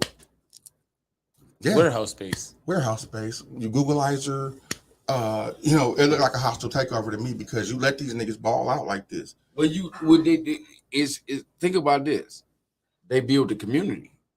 So now the community is desirable. Only reason that a community is not desirable is not because of who lives there, it's because of what goes on there. Absolutely. Yeah. So once you know, and that's what people need to understand, like, especially like what's going on. We're gonna talk about Cleveland right now. Because I'm glad you brought this up and I get to say this right on live. Come on with it then, brother. I'm glad you're here for it. Bedford, Maple, Warrensville, all of that. Okay. Right now, it's at a turning point. It can either become a mecca or it can become the new slum, because it's going to become the new slum. I know that. Okay. Back 20, 30 years ago, you couldn't walk the fuck out there. No. But now it's shootings, drive-bys, everything every night. I stay 2 streets. You've been to my house. I stay 2 streets away from Moore's Black. I guarantee you won't hear a gunshot. You want to know what that is? Huh? You want to know why that is? Because they gentrified it. Absolutely. Well, and I won't get into the specifics, but I had to fight to buy that motherfucking house. Man, because the developers, I went up against developers, and they got you understand where I'm coming from, and you not, but because obviously I read and I took it to the right people, I was able to do what I had to do. But people don't understand, like Rich Green, man, he was at the show last night. Shout out Rich. Shout out Rich. He got this joke about littering, and when he said the joke, man, it's funny and all of that, but it's the truth. That one little piece of paper you throw in your neighborhood that you don't give a fuck about, I'm just gonna throw this little piece of paper. That starts a snowball effect, because I see one piece of paper, shit, I'll throw a piece of paper too. The group of kids that see him throw it, they gonna throw it. Now your neighborhood looks junky. And we ain't got nobody coming from outside our neighborhood to clean our neighborhood up. Right. Same thing with poverty. It's like black people accepted it. They took it as a badge of honor. Nigga, I'm broke, so you should be broke too. No, fuck you. You understand where I'm coming from? Yeah. You know, no education. Like the one thing, and I'm gonna shut the fuck up after this. Like, I'm come on with it, man. No, come on with it. My kids, man, and I love them to death. They own their shit. Yeah. But I hate when I see somebody that I know was a street dude. You was in the trenches with me, and you allowed your child to experience this lifestyle. What the fuck is you doing? Now, I understand that certain people got situations where they're not involved, or they may be locked up and can't really intervene in their child's life. Yes. I get that part. I'm talking about you right there. You understand where I'm coming from? And you're teaching your child a broke mentality. Nigga, be the toughest guy on the block. What did the toughest guy on the block get me? The penitentiary. You feel me? But them niggas that ain't do that, that's because they ain't meant to go all the way there. Right. That's because they ain't been raised right. That's exactly. It's a generational curse. Exactly. And ain't nobody been there to break it. Exactly. And they sitting there trying to live their life and trying to sell instead of helping the next generation. Exactly. 100%. 100%. This topic right here is how me and Grape got introduced to each other. And we're about to get into that too. So you got the we ain't see because it's like this. As a culture, we don't have nobody to look up to. Right. When I say as a culture, our culture has been here in America for long enough to understand and have things passed down to us. You can't go to your granddaddy garage and get his old saw to cut a tree down. No. You can't go to your great uncle house, your uncle house, because they destroyed the culture because we don't have a culture. Exactly. Because when they brought us over here and we start intermingling, inbreeding with one another and with the people here and the people that got brought here from elsewhere, we lost our culture. Yeah. See, countries Like in the Middle East, Ireland, like Slavic countries, they have traditions, they have culture, they stick together. Right. That's why you have areas called Little Italy, Chinatown. Slavic country, Slavic village. Yeah, Slavic village. You have these things because they have a culture. As Black people, we don't have a culture. We don't pass nothing down to the next generation, except for stupidity, drug abuse, and violence. Because that's what they've been programmed. I mean, it took 20 years to program a generation. Right. And they've been at it for about that. So you have to go ahead. It goes back to the 60s. Well, yeah. When they wiping older Black men out.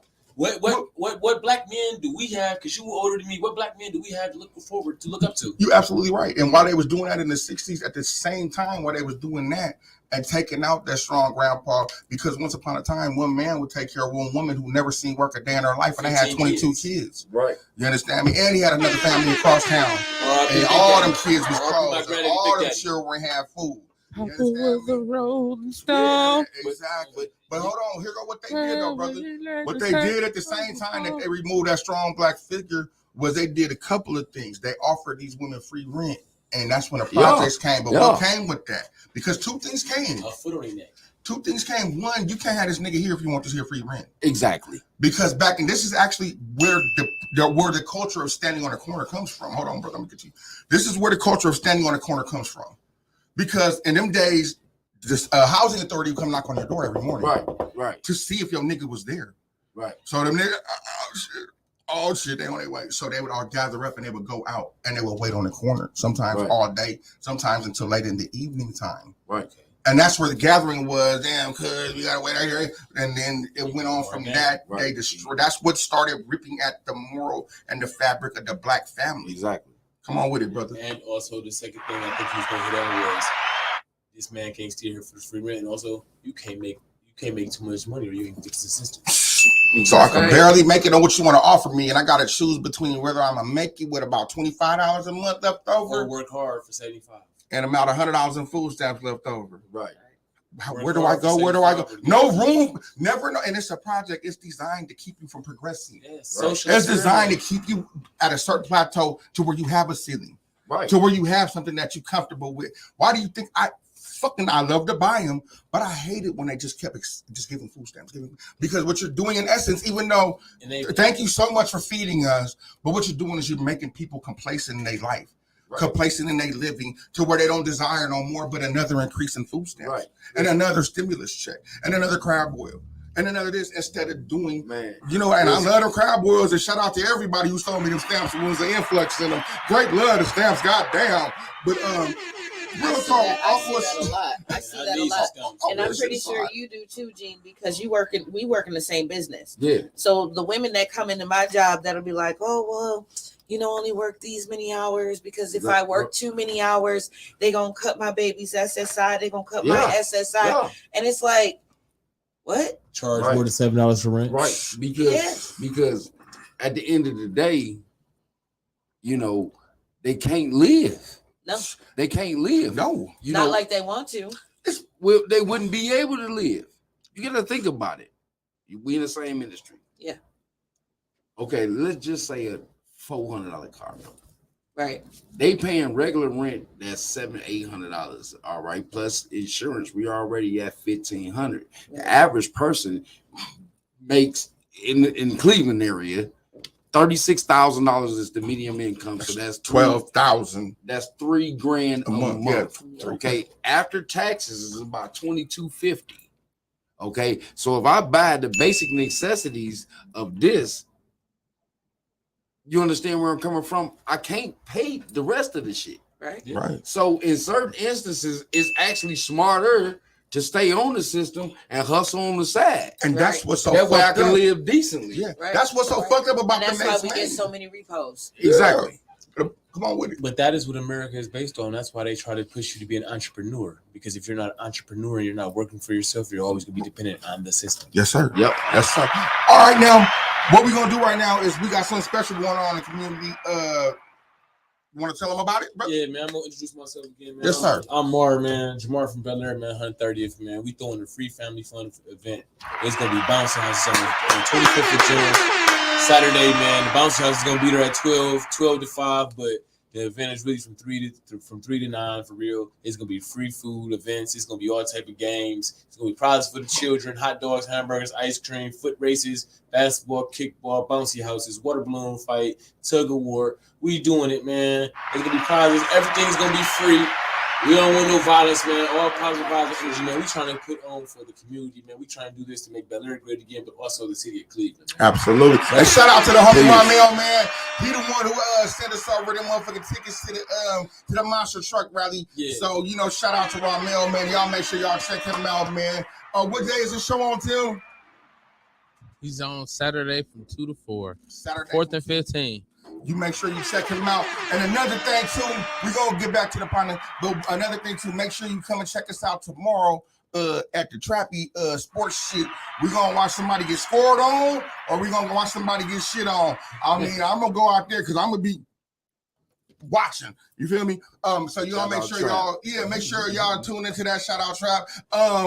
But Mark, back to you. So you did a significant amount of time. Do you care, or are you able to speak about? I did 8 years. If you want to know my charge, I'm Googleable, man. Oh, well, come on, the showtime, brother. Like that's what I went to join for. Like I ain't got nothing to hide. Like I ain't in the streets. I'm doing something for the community, man. Right. Like, homie helping me, Original Truth. Like, a carpenter. I'm a carpenter by trade, but also I do landscaping. Like, I ain't got nothing to hide. Like, I stand on my business, and ain't nobody looking for me because I ain't hard to find. You see me every day. Yeah, I see you every day. I'm in that A1 trying to make my community better, man. I'm trying to do something for the youth. Once you figure out it's a trap, you can't get trapped up no more. Man, listen, I'm talking about it. And, that's beautiful that you're doing that because we do need a generation of thinkers, and we do need a generation of somebody to put on some pants and say, hey, we got to go out here because I do got a little bit of this old shit in me. You know what I mean? Because Homegirl hit that shit right on the nail on the head last night. What's Homegirl comedian name? LOL. What's LOL Brielle. Shout out to LOL Brielle. Hey, you killed that shit. Like she said, these boots are made for walking. She said, let guys get $1 more, goddamn it. She said they're gonna walk all over you with your bitch ass. Shout out to you, Sugar. We see you over here at Red Line on the Grape Vine. We'd love to have you. Tap in. But so I feel like that's what we need because even though it might not be that old strong uncle there, to me, I'm gonna be that one wise old nigga that always trying to get the nigga who probably sound crazy, right? Because it was some people like that I had the fortunate time of meeting in my life who told me some shit I couldn't believe. A motherfucker once told me when I was 16 years old that nigga one day the goddamn artificial intelligence gonna have your job. Right. I told that nigga, man, get your dumb ass out my face, and I'll be damned. Yeah. Artificial intelligence is about to have our job. Yeah, but see, that's the thing, like that, and that's what's so important. I'm gonna talk to the camera a little bit. That's what's so important, man. And that's why they trying to break that love between male and female, man and woman, because that power structure right there is unbreakable. And once that is enforced, it is bottomless. But either now it's toxic. Hate the word. It's a label. It's a relationship of convenience. You understand where I'm coming from? Because ain't nobody in love no more. You understand where I'm coming from? Because if you in love, you're gonna teach love. Yeah. And that's where it come from. You know what I'm saying? We gotta learn that energy because it spreads more than just between a sexual thing. Yeah, absolutely. It's a beautiful feeling when you feel it. It's about the streets. You understand where I'm coming from? Because everybody angry. You know what I'm saying? Everybody, and we don't realize that we all with the fuck we got.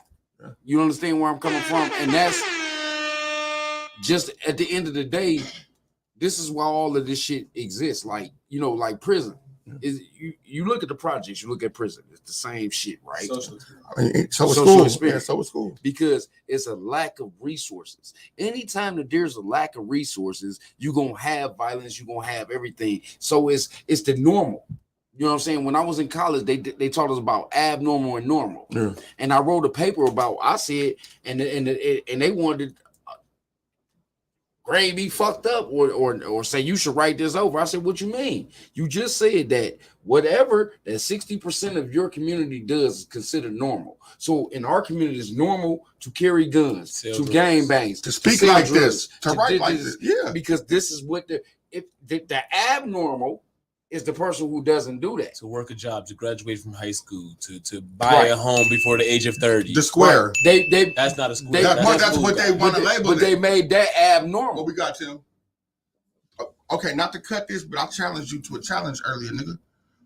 We gonna have a joke off. Me and my man right quick to end this show. Come on with your best joke, goddammit. Let's see who the funnier man is this evening. Man, my motherfucking mind on some real shit. Don't come with no Cuban goodness shit over there. Hey, listen, man. We gonna end the night on a fun note, and we gonna make a part 2 to this if you fellas agree to come back on the show again. Man, I'm on the street. Come on with the joke. What's up?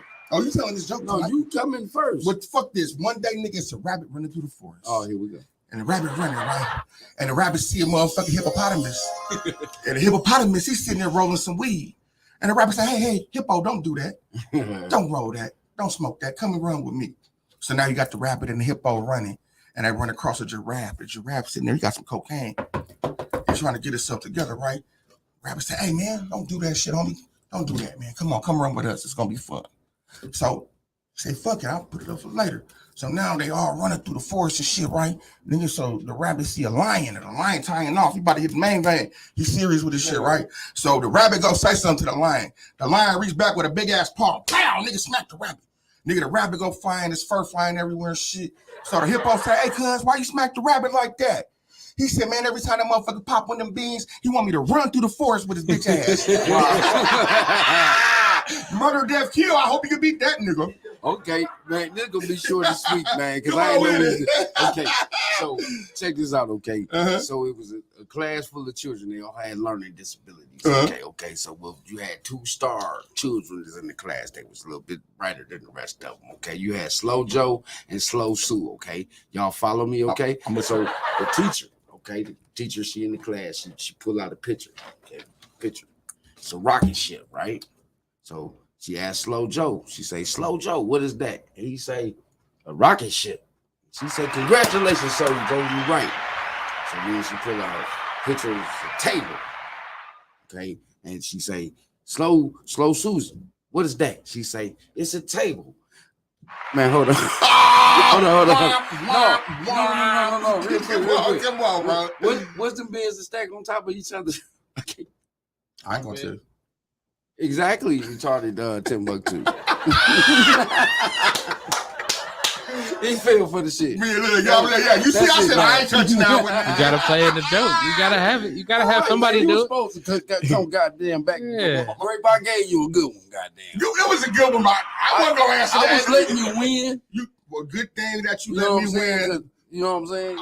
And we thankful for brothers like you that let the little man win every once in a while. Until next week, we out.